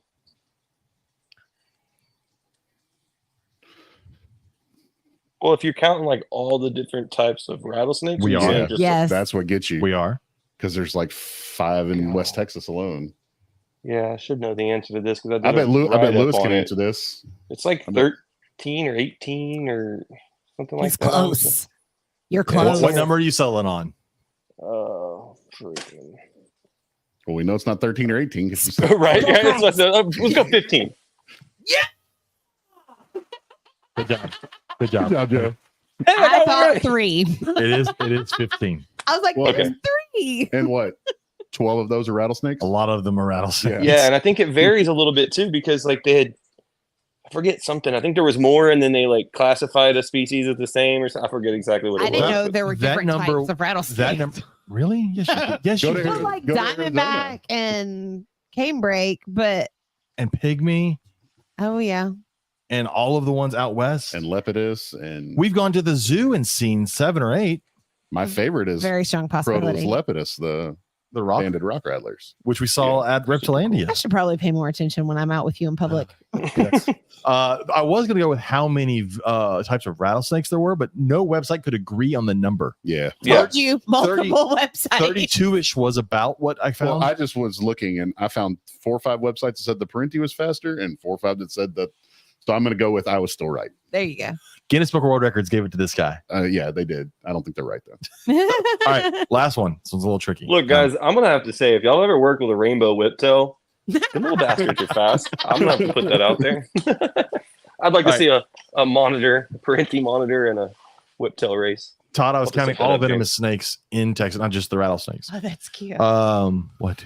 She saw. Oh, we get that. Ikea. Hold on. Okay. Last question. This one's a little tricky, and I may mispronounce part of it. I apologize now. I'm trying my best.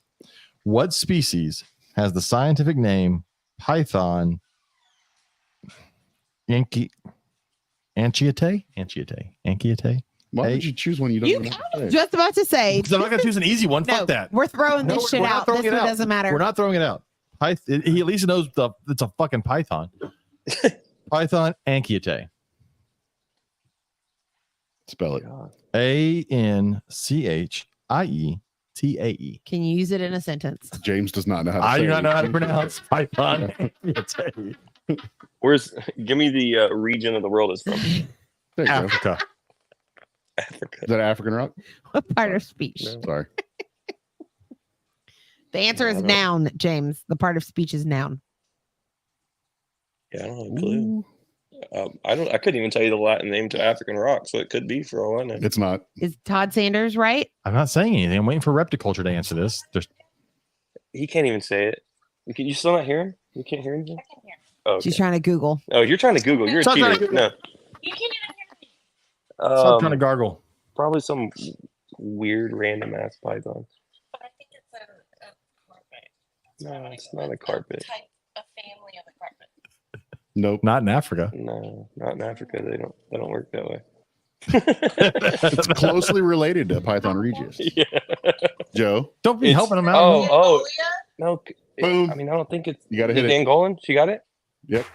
Really? Yeah. That's impressive. I thought the Angolan, for some reason, I thought it was like Python Angolan or something weird. It is not. No? It's named Interesting. after some All guy right, named so Jose de. we'll give you Oliveira. 1.5. We're going 1.5 there. Why, There was she's a lot only of a half? helping. No, because Katie helped you out a lot with what number to choose on the venomous snakes, and He didn't even hear me. I guarantee you said he the didn't number? hear me. But I told you to split the difference. 2. But They got 2. yeah, Ah, they get two. You vote 2? all right, I vote two. two. You Thank you, lose, two. James. To be fair, I'm the one that said 15, not him. See, there you go. They got 2. So, She split the Two difference. and a Yes, you fifth. were, Todd. They got 2 and a fifth because he named Kenyan Sandboas. I'm not giving them a 2 and fifth. a for- fifth. 2 and a I'm not fifth. giving them a fifth. I named the for only Sambo. Sambo that everybody knows. 2 and a fifth. Let's We're go. not doing that. There's literally not a species of snake I don't think you could pick that I know less about than Sambo. Honestly, like, really don't.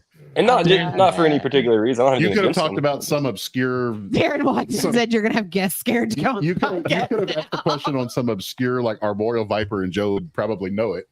But Yeah, I'm you better throw a Sambo I, in, I honestly Or at thought least that was can the message easy Alex England. I right? thought that was the Exactly. easy one. I thought that was going to be the easy question. So scroll back up because Nakia, I think is how you say it, had a really, she said do some amphibian questions. She's taking a herpetology course and they've only gone over amphibian so far. So she's going to have to scroll through some of So her notes. with that That's said, pretty cool. with that said, everyone listening, please, the Reptile Gumbo podcast at gmail.com, our Facebook, our Instagram, send me any fun reptile facts and I'll turn them into a question for future guests. I have yeah. a notebook downstairs. We can start writing them in. But I'll take any of your, it's 2024. I can save them online. I like to write things down. Thank you so much. I like to have them so we can find them anywhere we are. You suck. Y'all sound just like me and Brittany. I Or love dating. paper and pen. Yeah. And I'm like, it's great Until for you don't- when you have until it, you don't but- have it. Yeah. In a week when you don't know where that paper and pen went and we don't know Yeah. what the answers were. One of my vendors the other day came around and was giving around notebooks, and I'm like, "What is this antiquated shit?" I've got a No, phone. and that's I can coming put from a all that guy in who here. I do like when I take notes at work in a meeting. I actually got it's like a tablet that it's called Remarkable, but it's made where you I've just seen take this, notes. yeah. It doesn't have anything else. And I take all my handwritten notes. But what's nice about that is you can convert them to digital and you can keep them in this little deal and review them later. But Yeah. it's just all about writing it for me. Yeah. But I still have to then take it and put it into some system. And Yeah, I like we having always- in Google Go ahead. because I can find Google anywhere. Like I can pull it up on any computer and find what I saved. I I'm use like, Google. They used to call it Google Keep. Now they call it Google Notes. Yeah. I use it for everything. I have notes from 5 years ago, 6 years ago. yeah, I do the same thing with my phone. so y'all are the inaugural guest for whatever the fuck we're going to call that segment. It's gonna have a name. Also, if you're out there giving us information, come up with a good name. There were some names given, but they were funny. But I need better. I need better out of you guys. You guys can do better. With Darren. questions. Darren. Send them through email so I don't get all the alerts. So Nakia said she thought you retain 90% of the information you write down. Look, I get that. That's why I force my students to write notes. Yeah. But I'm not gonna fucking do that. So whatever. Well, you're also preparing your students to go to college. no. You I'm take a not. lot No. more notes. Pretty sure I watched one of your students try and shoot somebody Sunday. So Probably that was someone that was Oy vey. he was like a 15-year-old kid. So in Alvin. So yeah, probably. I told a kid today that I was going to call his mama so she could come up to the school and snatch a knot in his head or give me permission to do it for her. I didn't And he was tell like, y'all. "Oh, that's not very Missouri nice." County Sheriff's Office. I called them, completely disinterested. They were like, "Well, we didn't get a call on it." Right now you're You're getting a called. call Like, right now. I You're literally have them on calling video. in the call. Shooting at the car in front of them and then crashing into one another and then crashing into a tree. And you're not interested? And we don't have a complaint. Here's the complaint. Okay, cool. The complaint is I watched people shoot each other. Good luck. Oh, I was like in Houston whenever they broke in my truck and stole my gun. And I Yeah. called Houston police. They don't even come out. They're like, "Oh, we're just gonna take the report over the phone." I'm like, Yeah. they stole my gun. Well, you're like the 400th person who got a car broken into today. So all right, I'm pulling up our stuff off our discussion page. Our buddy Travis posted this. It was from Field and Stream. It says Copperhead. The picture is not a copperhead. That's the most adamantius looking copperhead I've ever seen. Yeah, it's that copperhead's got a rattle. Pretty sure that's an Eastern. yeah, it's an easy. So, what is this? The Orient Society, while conducting spotted turtle surveys, Alex recently encountered a special turtle on the final day of surveys of long-term monitoring site. Alex encountered a marked turtle foraging in the shallow wetland. The notching on the carapace revealed that this individual was originally captured by eminent turtle biologist Dr. Jackie Litzkus in 2000. Now, over 2 decades later, they caught this turtle back again. So that is pretty cool. Yeah, that is cool.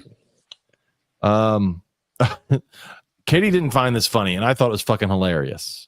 I rolled my eyes at you because I tell jokes like this all the time, and you don't laugh at me. You don't tell jokes like this because this one's funny. You have to have better comedic timing. So it's 2 guys. One guy leans, the other one says, "That's an interesting pet.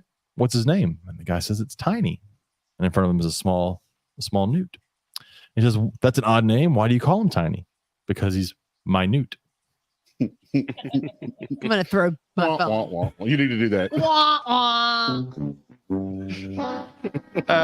Fuck y'all. You know what, James? Hold on. People are still laughing. You gotta let the joke die out. Hold on, we're getting way there. too long. Hey. Hold on. We're almost there. Hey. We're almost. Chicken Hold on. or What kind of sandals do frogs wear? Open toed. Damn, that was way better. It did take 15 minutes.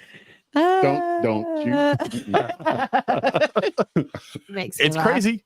I still hear they're still laughing I'm about gonna go stabbing. Oh, you could turn it off? Yeah. Jeez. All right. What button was that? Pay attention, Robert. You're on that side of the table. There's a radiator slider rehoming a male radiator slider. He's an aquatic amphibian, in case you're all wondering. I've been wrong this entire time. He's an aquatic amphibian. He will come with all of his stuff: tank, filter, light, heater, food, and heating spray. Heating spray. For What his, is heating spray? Hold on. For his shell, if needed. We are asking $30 for everything. Hold on, for everything in hopes to ensure serious inquiries and care. He, as all aquatic turtles do, need to be bathed 3 to 4 times a week. Bullshit. And his tank fully cleaned once a month, but skimmed and debris sucked out weekly. What kind of animal is this? A radiator slider. Radiator Oh my slider. God. Oh no shit. First of all, it's gonna have to be skimmed a lot more often than I would that. say you clean that tank once a week, you are fucked. Yeah. And you're bathing Smell. it. My dad found this tattoo. Gotta be a troll. Oh, this is a funny Missing tattoo. part of their finger and got an alligator tattoo. You need to send that one to Alex. Oh, that was a Oh, great one. that's awesome. Jack Or to posted Sean Trimbach. the meme. I don't know what to give you. Alex is it his index Alligators. finger? Trying to I remember think what so. finger Yeah, I think maybe. it's the I think opposite it hand is. of Trimbach's. I think so. So, That's you Because they guys- can shake hands and the two Okay. missing fingers. Y'all are weird. Officially coolest thing on the internet all of Yes. last week. Yeah. Oh, easy. So our buddy Mike over at Mike's Monitors, Mike Stefani, is not just a monitor guy. He also has emerald tree boas, and he had babies born. And the video that I posted is amazing to watch these babies freshly born out of the mom and go straight to perching up in the trees in the cage. Yep. And there's, That's I think the final You can count, see her like resting there, like, oh, the worn final out. count was 15 live babies, Jeez. and like 9 or so slugs, but 15 live babies, and just all perching. And she looks very empty when you see her. That's insane. But it was such a cool. I just couldn't imagine. Like it's fun to walk in and find baby boas, but like these things are all perching. These little red babies perching all over this cage. I was talking to the owner of my company today and mentioned something about a boa having babies, and he goes, "What do you mean? You like laying eggs?" And I explained to him, how none of our venomous snakes except coral snakes lay eggs, and it before I knew it, I had like half the sales team gather around me and giving a whole class on Nice. snake birth. And then I was showing them videos, and because one of the people there like, that's a lot of mess. My Yes. students learn very early in the year that if they can start talking about an animal that we have here at the house, that I'll go down a rabbit hole, and then we've wasted 45 minutes of class. They figured out how to play Katie. Uh-huh. I just sat through 2 days of kids doing presentations on animals, and it was fucking miserable. So many things were wrong, and I look up there and like, that's not a picture of the animal you have. Like it's just like there was one that had roe deer. Mhm. And I was like, that's a white-tailed deer, and she's like, how can you tell? I'm like, because it looks like Because a of the white-tailed way deer. it is. And then there was another picture. I'm like, that's another one. Like, how can you tell? He goes, because it has a white tail. It's like, because it looks like a white-tailed And the deer. roe deer are like half the size of And a they got whitetail, like they have goofy ass heads. Yeah, Yeah. I was like, because the problem is they look British. Their teeth are all fucked up. Yeah. They have no sense of taste. Yeah. The problem is in Google Slides, you can Google search images from there, and they have no fucking clue if that's the right animal. Just going, yep, that's it. It's a deer. Had one who was doing mandrill, and like I looked at like those are baboons, man. Those are not mandrills. I'm gonna need Daphne Ann to share this video she found on TikTok because I don't have TikTok. People that love me just send me videos to watch. That's kind of cool. I kind of want Roly poly having babies. Well, Katie got to watch roly polies having sex. That was the weirdest thing I've ever. Weirder than the newts? It's not weirder than it was up there. It was funnier than the newts. At no point does the roly poly slam the vagina onto the sperm. But it's like, you know how you see like in a cartoon movie how this like cloaca. How this little It's a chihuahua vagina. would like hump a stuffed animal or something. Yeah. So imagine that like 10 times faster. And that's what our pretty roly quick. polies Those look like. It's So it was funny. dairy cows, and he was he was going to town. little and dude probably had a heart attack it afterwards. looked like something had been sped up and it was from a movie. It was That's hilarious. so Something I doesn't just move very fast. That's hilarious. oh my god. They move fast when and they that need was to. it.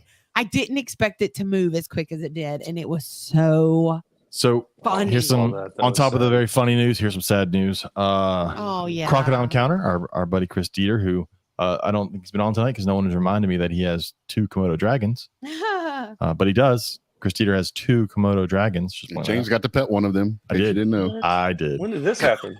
Are they at the facility? Yes. They're not on display though. Oh But you if got to down know there- somebody. I mean, he knows Chris. Oh, yeah. Dude, Um, Chris has Komodo dragons. That means you don't watch the show because we say it at least once a week now. Oh yeah, I know James where- brings I it think- up I all think I'm the damn contractually time. I'm going to be on Facebook this weekend. Joe checks in it. Yeah. Crocodile Encounter. But Crocodile Encounter is saddened to announce the loss of one of their flagship animal ambassadors, Sultan. Sultan came to us as an adult animal, as a nuisance alligator several decades ago. Beautiful example of his species. He immediately became a favorite of our visitors and staff as he bellowed, hissed, and otherwise showed what an alligator could be. He was the first stop on our tour and just a tremendous presence in the park. When he bellowed, it was always reassuring to see him basking in the sun every morning. We wish him a big thanks for his efforts in educating the world and hope to see him again one day in the big swamp in the sky, basking in the sun. I've got to go through because last time we were there, I did a lot of aerial shots with my drone, and I haven't edited that stuff yet. But I'm pretty sure I got a lot of shots above his enclosure because I want to say he's the one on the front corner there. Yeah, I think so. With a couple of females in there. So I'll have to go through and look at that. But that's sad. That is always sad Yeah. to lose. I need to go out there again, 'cause Mother's Day will be 2 years since we went. We can We go. should I'll- go. But- Are we doing weekend. Oh, maybe we Yeah. could go this weekend. Mom and Cameron might want to go. Oh, they're here this weekend? Yeah, You got they'll be here The only Thursday. thing I have is Saturday, the bricks and minifigs. But if we don't do that and go to Crocodile Encounter, I'd rather do that. I'd rather do Crocodile. And I might go to the Astros game that night, which is Logan. But yeah, So we may do that one. I'll message Mom and Cameron and see. So that is We that can one- always go. what's, if they don't the wanna weather, go. what's the weather supposed to be like? Fine. It's I don't know. It's just Friday. supposed to be rain all week, and it only rained yesterday. It's going to start tomorrow. As someone No. with a pregnant boa, I'm okay with it raining. It's gonna go away before Friday. Yeah, Saturday's good.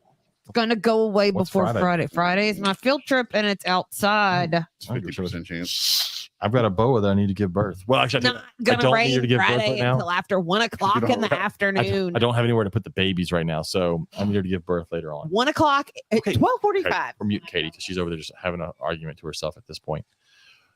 Can we bring it back into the conversation now? Yes. Okay. Sorry. I apologize. Christ. I'm the one in charge of it, and there's 120. Okay, she's back on it again. She's gone. Anyways, let's got a little bit of time here. We'll let go and let's what you got breeding wise going on? Anything? Yeah, so a little bit of everything really. We got the crested geckos, working with like lily whites, extreme harlequins, olives, kind of is like the main thing. Like I talked about, I kept a couple of pairs, I guess, of bearded dragons.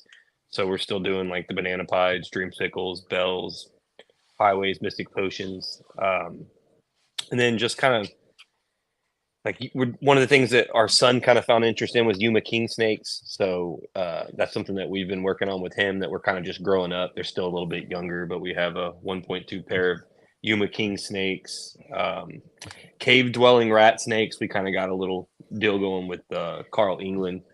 Cool. We're working on eventually wanting to produce them. Yeah, we have an Amazon puffing snake that I'm actually looking for a male. I have a female that's ready. We have a couple hognoses that we kept, lavenders and snows that we're working with. I got that Japanese rat snake that I had a pair, and then when we had that big freeze at the shop, I moved them both back to racks to avoid the cold when the cold came in at the front. And then when I went to go move them back to the cages, I found the female dead in a rack. I was devastated. So it was like right before I was going to try to pair them that season. And so now I've been trying to find another one. It's not a very common snake, especially to find them real blue because it's a phase, you know. So the variants in blue. Tiger salamanders, that's kind of something a little bit different. That's cool. We actually got a 1.2 group of tiger salamanders. Nobody really has salamanders anymore, so they're fairly easy to breed. I was going to try to do them this. Go ahead. What was that? I said I've got newts. About 7 trillion newts. Fat newts. Fat ass. So fat. Fat ass newts. I love them so much. I'm gonna have to get like a cooler to breed these things because I was trying to do it this winter, but we didn't really get a winter, and I need to keep it like cool. Like at least 60s, and you basically just put them in some water with like some anchor points, and they kind of do their own thing. But I think I'm gonna set up a little cooler for them and try to set them up and get them going. So Todd Sanders in the chat says you may know someone who you trust getting a Chinese water dragon from. Didn't they? You can't get Chinese water dragons now, right? Didn't they change that? I think you can't import them, but you can still get like the. But no one was fucking breeding them is the problem. Yeah, it's uncommon. I have seen them, but yeah, it's not super common. We even talked about doing it at one point, but it takes such large setups. They need quite a bit of water too. It's not an easy project, but there's somebody out there that's doing it. But yeah, I don't know anybody offhand. I was gonna see if there's any on Morph Market. I don't even know if there's where there would be other lizards, maybe.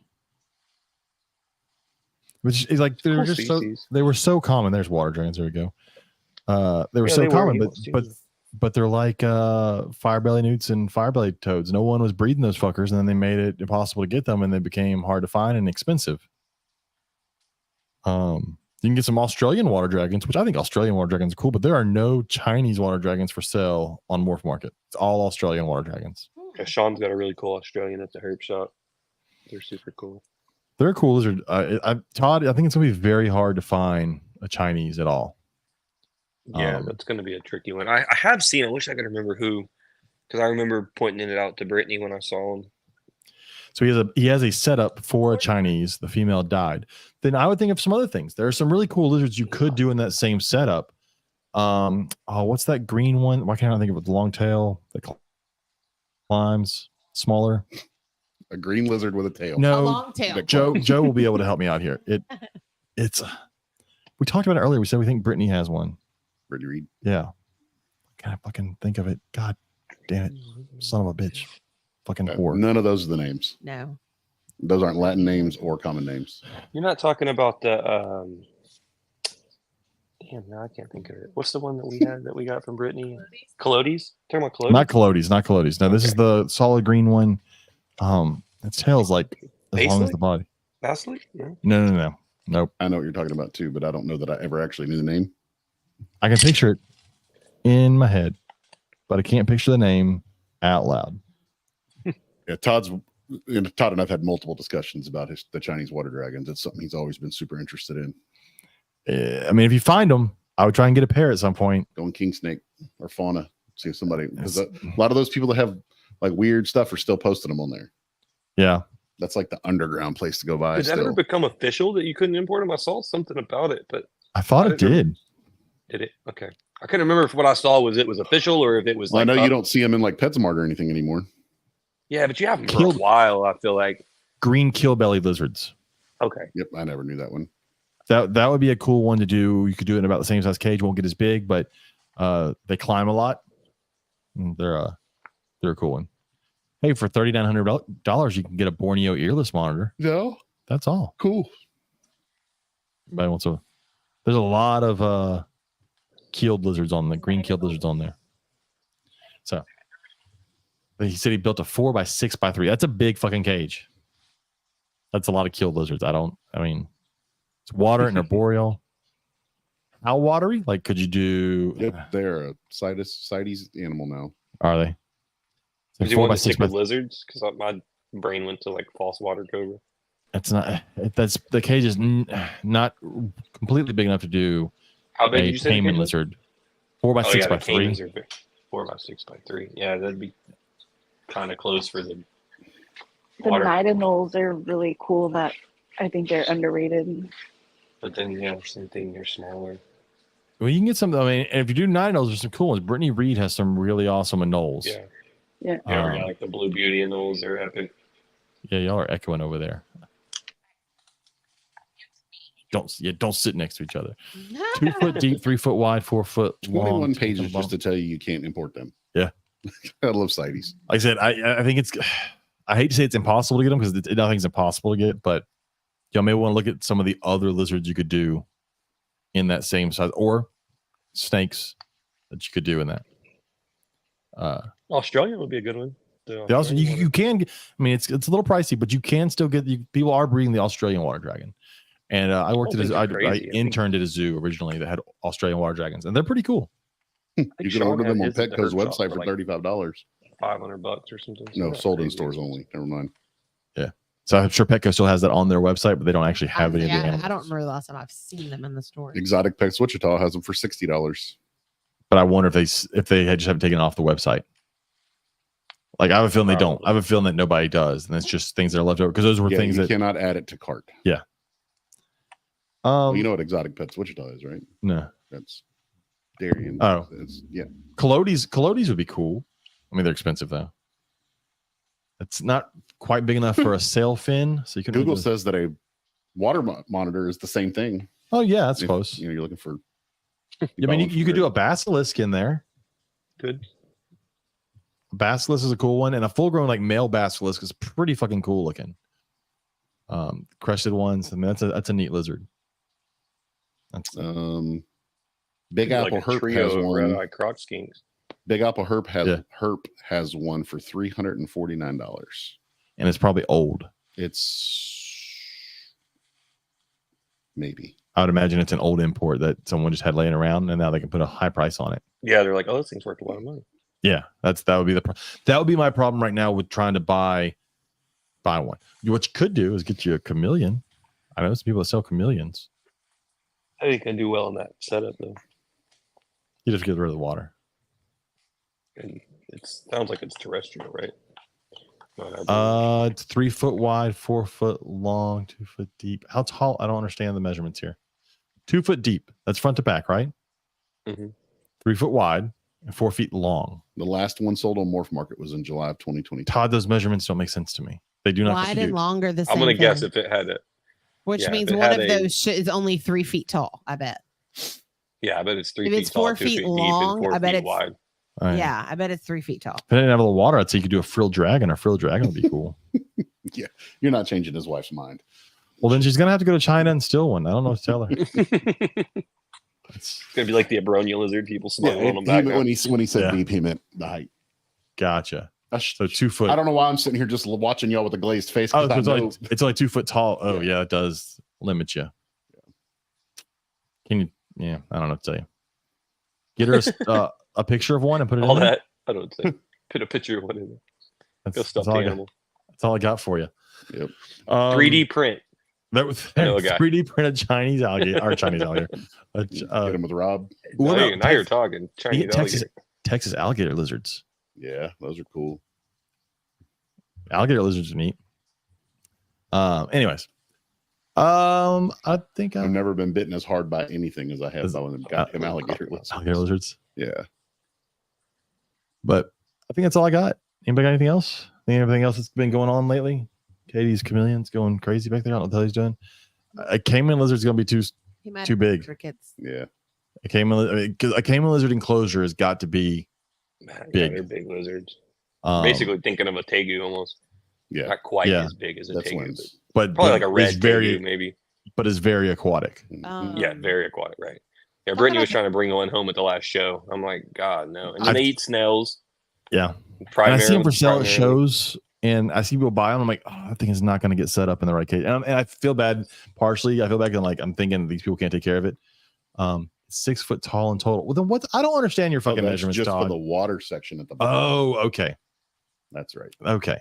So it's 3 foot, 2 foot water. That's still, I still don't think it's big enough for a Cayman lizard. Yeah, they get pretty damn big. Yeah. But I think you're going to have to talk her out of China. That's what our show's going to turn into, is like a helpline for like pets. Todd from. I got this size enclosure and I need to know what I'm putting in. Todd from Dayton. You're on the show tonight. What you got just won't fucking work, Todd. So you're going to have to try something else. Have you thought about just a ball python? He's got a few of those too. We're going to get an RI, James, with all that water. All that water. Just put God all forbid of you your put a ball beardy pythons- in there, the whole bearded dragon community would come to an end. Put all of your ball Because they can't pythons have in water. Right. Oh yeah. there. Like, there's no water in Australia. Right. Not a They drop. have to have a 6x2x2 minimum because they run laps all the time. If you ever own one. Yeah, I have found the beardeds to be super active. Yeah. When they're just laying flat on a rock for a. Mine part of has the day. 2 positions: either sitting up, basking in the heat, or scratching at the front of the enclosure because it wants food. Like a So dog. I've put a camera on my pregnant boa the last few days, and I've been watching her a lot, and I still think I've probably got 2-3 weeks until she goes, but I did not realize how fucking active she is. For all of us, if we walk into our snake room, a lot of us just are seeing a snapshot of our snake room, what's going on in that minute, and we just kind of extrapolate that across the entire day and go, yeah, that's what they all do. They just never move. Yeah. But she is constantly going around her cage and going up, trying to find up. So I think I'm going to have to eventually build ledges into all of my 4-foot cages. Remember at Reptilandia with the Madagascar ground boa that was up in the fucking tree? Yeah. Like a 6-8 foot Madagascar ground boa perched up in the branches of a tree. Todd, have you not listened to this podcast at all? No one. Don't start giving me names. That's actually kind of cool. Banana panda pieds. Stop it. I know what it is. It's a ball python. Because I used to do ball pythons. Ugh. Well, that's illegal. That was illegal then, and they did each other. I didn't actually do that. I'm the one that always answers it. Like, people are like, what do you breed? What animals do you breed? I let them do it. They Oh my fuck. God. Yeah. So the Repticulture crew, we got to plan a trip out to Reptilandia. Yeah. You know what I think would be fun? Quilting. Well, I'm going to throat punch you in 2 seconds because that's completely an unacceptable answer for you to say to me right now. Is it not fun for you? Film it. Well, I was actually going to ask if that is something that Fatality. your fatality. Oh, just real quick. I should have played this earlier when you didn't know the large turtle. Hold on. God, I keep it in the wrong button. I like turtles. All right. Come on, let's take Katie's thing. So, because do we have a giveaway for next month? Not yet, but I'm sure we've got stuff that we bought that we We haven't do given have away. stuff that we bought to give away, and I've got so much reptile fabric, and we've picked out patterns to go with them. So if like a small quilt is something that people would be interested in, I just need to know so I can make it. I don't know, like that. Would you people like a lap quilt? And Tracy Renee was super pumped about her no-sew blanket that she got. Like, I'm one of those people, you can never have too many Yeah, blankets. but for Tracy, she's 3 foot tall, so that blanket covers her it, like wrapped her Love completely. It blankets. was the greatest thing ever. Yeah, Yeah, like Brittany I would be the same way. know. Yeah. Yeah. Brittany just needs a lap quilt that'll cover her entire You body. can give Brittany a napkin and she can just lay under it. But with summer approaching and me having a little more free time, if this is something we want for giveaways, I need to know. You're going on like 3 trips and a month at camp, Katie. I'm How much only free gone- time do you have? I actually have the whole month of June free. Do you really? Yeah. Wow. Can I say that I'm sad? July, I'm gone. I'm gone for like 30. I'm sad that I didn't use this button for one of Joe's wrong answers because I can't use it for future guests because I don't know them as well as Joe. But I wish for one of your wrong answers I'd have hit this one. Wrong, wrong, wrong, wrong. Wrong, wrong, wrong, wrong. You're wrong. You're wrong. You're wrong. Darren says to knit some Speedos. Brittany would love to have that button in her possession. I don't get Yes. but, In every meeting at work, right, Joe? Lord. No, but what I was thinking for the Look, Reptilandia. let us know when he let him know when we I go. know. What if we planned like the Reptile Gumbo podcast is going to be at Reptilandia this weekend? Who else wants to go? Oh, we're gonna be there in October for sure. When in October? Carpet Fest. Oh But yeah, what Carpet weekend Fest. is that? Well, no, it's The one that we're going to be there. Is it not October 12th? Because Megan's already picked the date for Reptile Day. I would imagine. Oh, it it's- better it's- not be. No, she I would not have picked kill it her for. if she does that. She would not have done that. Okay. If so, I'm it's going to be texting hard for her her to do right that whole thing by herself when we're all in I'm Reptilandia. texting her We have right to miss now. Carpet Fest for last year. There was something. Y'all have a. Did y'all ever? Oh, okay. So no, hold on. We got to talk about it. We haven't brought it up since I last saw y'all at the show here. Did y'all ever go do the show in Dime Box, Texas? What? That's not a place. That is so. Hold on, I got to explain It this to you. is. It's It's a place. Shut up. It's a fucking There's a place, show and there? it's called Dime Box, Texas, because it's Oh, got. yeah. Hold on, A wait for dime it. in a box. Oh, Robert wasn't there for that. A dime in a box. I used to hunt there. Two of my Big best ass friends out there. dime. Did In you a know they box. had a dime in a box on display, Robert? And then next to it is I've old, spent- isn't the other one like old dime Yeah, box? that was new. That was a new dime That was box. new So dime box. what we I've wanted to spent know is probably- if an old dime box, did they have a smaller dime? And they like graduated and ask. they moved. So it was growing up in Santa Fe. I had two really good friends whose grandparents lived in Dime Box, and then their cousins lived up there, and we were all friends. I've probably slept 100 nights in Dime Box in my life. That's Um, crazy. yeah. Small world. That's where I used to hunt on the edge of a cemetery, and you'd have to walk through the cemetery in the dark to get to your blind. Yeah, Dime Box, Texas. It's a place. And they literally have a giant dime in a box. in a box. And they're probably nothing's It's a open. dime in a box. And they have a lot of Mennonites there, and nothing is open on Sundays. Fucking- At least Don't Don't worry, there's nothing to be open in Dime. They There's nothing there to be open in Dime Box, Texas. They don't even have Dairy a. Queen. They didn't have a Dollar General. I don't know. I didn't know that was possible. I'm sure. When were you there? We looked at the map. There was no. We looked on the map. And there was no. Oh yeah, Dollar there was like General. one exit. I don't even There was think a they had light, Dairy like a Queen. blinking light through there. You can And- go on restaurants. We and were Dime bored Box. at a really slow show. Okay, It was. was it College Station? Actually, I'm pretty sure. No, it was a local one. Oh, it was the Rose or You Rose. click on restaurants in Dime Box, Texas, and it's two. They're probably on either side of that blinking traffic light They are. That's all that's there. Why is it called Dime Box? because it's a dime in a box. It was originally known as Brown's Mill. And then they got a dime in a box. But they had a brown mill. And that's why they named it. They're that. super They're real original. creative around there. Just wait another 10 years, see what they name it next. All right, let's. Population 250. And they're all related. I was gonna say that. There are a bunch of boggies, and yeah, Guys, Nakia wants to know: are y'all still going to be doing bookings for birthday parties? Yes. Yeah, we're still doing the birthday parties. We do the educational events, schools.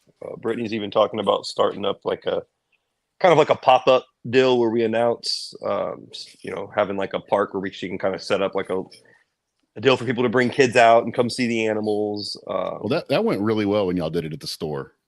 Yeah. And Yeah, I it remember did you do talking well about at how the great store. it went. So I think The that hard would be part- awesome. We've been having with setting up events since we don't have the store now is just finding somewhere to do them. Yeah. There's a lot of limitations, and then some of those places get pretty pricey, so you would So- have to charge. So if anybody knows of any place that's local that I can set up inside and that's not going to be an arm and a leg, I'm looking. The libraries won't let you because you can't Yeah, yeah. charge. I know it costs. Send me a message, Brittany, later, because I might have something for you here pretty soon. Also, there's the idea of like Okay. if you do a trailer, and there's all these places where people do food trucks. If they could do a food truck there, maybe you could still do a pop up trailer there and do stuff from a trailer. Yeah. Possible. Like I think the Gramps used to do that too. They do. Yeah. So just an Because idea. you're wanting to set up similar to like what they do at the learning zoo, or like the toddler time, because you have, especially like when all the kids go back to school, you have that time where the parents are home with the kids that aren't in school, and so Yeah. it's a perfect opportunity to have Even the summer for all ages. yeah, and then summer times, that type of stuff. Yeah, so we're definitely trying to get that going as well. But yeah, we're still booking parties. And Cool. All right. If people want to get a hold of y'all for that or anything else, how could they do that? so you can still go to repticulturehouston.com. You can go to Repticulture on Facebook. Or you can email us at sales@repticulturehouston.com. Or you Search can reach out to Repticulture. Yeah, basically, we're Look on for the everything. green and black logo. And then for us, again, shout out to our sponsors over at Lil's Shop of Horrors for all your feeder needs. Also, shout out to them and the Reddy's Rainforest for our giveaway. This is the last day. Again, go over, tell us your least favorite feeder, and go give a like to Lil's Shop of Horrors and Reddy's Rainforest, and you're in the giveaway for the 500 dubia roaches and the food. If you've thought about setting up a culture, setting up not a culture, but a colony, this will get you going. Also, shout out to Herp's Reptile Shows. The next one coming up is going to be West Monroe, Louisiana this weekend, May 4th, May 5th. But this weekend? That is this weekend. Also, VivTech, use code Gumbo22. Go over there, get all your LED UVB light bulbs. They work great. All of our animals love them. They're under them. They also have halogen lights now, which my blue tongue has loved. I never plugged Simply Serpents. I got a Facebook. I don't have any animals for right now, but go check out. Take that back. I have one Anery boa. If anybody's really wanting a dark black and gray boa, I got one. I need it gone so I can make room for these new babies coming. Is it a female? I don't know. I have to look. And then, if anybody wants funny hats, go check out Space City Cap Company. That's Robert. Robert makes hats. If you want custom hats, he can make you a custom hat. I've got like 7 of them now. I went from having like 1 hat to like 8 hats now. Yeah. One for every occasion. So Todd's birthday is this Friday. Happy early birthday, Todd. How old are you going to be now, Todd? 12. 37. I don't know. No, he's younger than that. Gotta be younger than that. I don't know. Anyways, With 14 kids. Go check all that out. Again, Patreon, please. If you want, I'm not going to force anybody, but if you want, $2, $3 a month, 34. go over, join our Patreon. Again, this podcast will go out either tonight or tomorrow night. It's a week before everybody else will get it. And we're going to start doing some small, short interview sessions that are purely driven by you guys, the Patreon members, the ones you tell us who you want to hear from, what questions you want us to ask them, and we'll sit down with 5-10 minute interviews and do that with them and post them up on Patreon. And also, I think we're going to start doing some giveaways for like shirts and hats and stuff on Patreon as well. So if you're a Patreon member, be looking out for giveaways there as well. Todd says he only has 5 kids, but I'm of the opinion that 5 kids and 14 kids is the same. It's like having 100 snakes or 150 snakes. Doesn't matter. Yeah, it doesn't matter. At some point, you're too poor to realize how many kids you have. My sister has 5 under 10. Like that. My mom had 5 under 10. I have 1, and it's enough. Yeah. Some days it's too much. I have 1 left. Yeah. I don't For 4 understand more how years. people function. So I had a great aunt who had 16. That's too many. They were rice farmers. They bred their work. Todd, well, we can have you come be on the podcast. Yeah. You want to like come over? or you That's an hour and a half drive for him. Oh, never mind. Just kidding. I thought you were closer. Oh, yeah. His 5 are under 10 also. I Well, was 10. We can have Todd on and we can talk about all the lizards you can get except for a Chinese water dragon. So thank you guys for being on. Joe and Brittany, hang out a second. Everybody else, thanks for watching. We'll see you next week. I have guests for the new next 2 weeks. I'm super excited about that. In 2 weeks, did you plan it not on a Tuesday? Or next week? No, next week is on Wednesday. Okay, Good thing you let me know.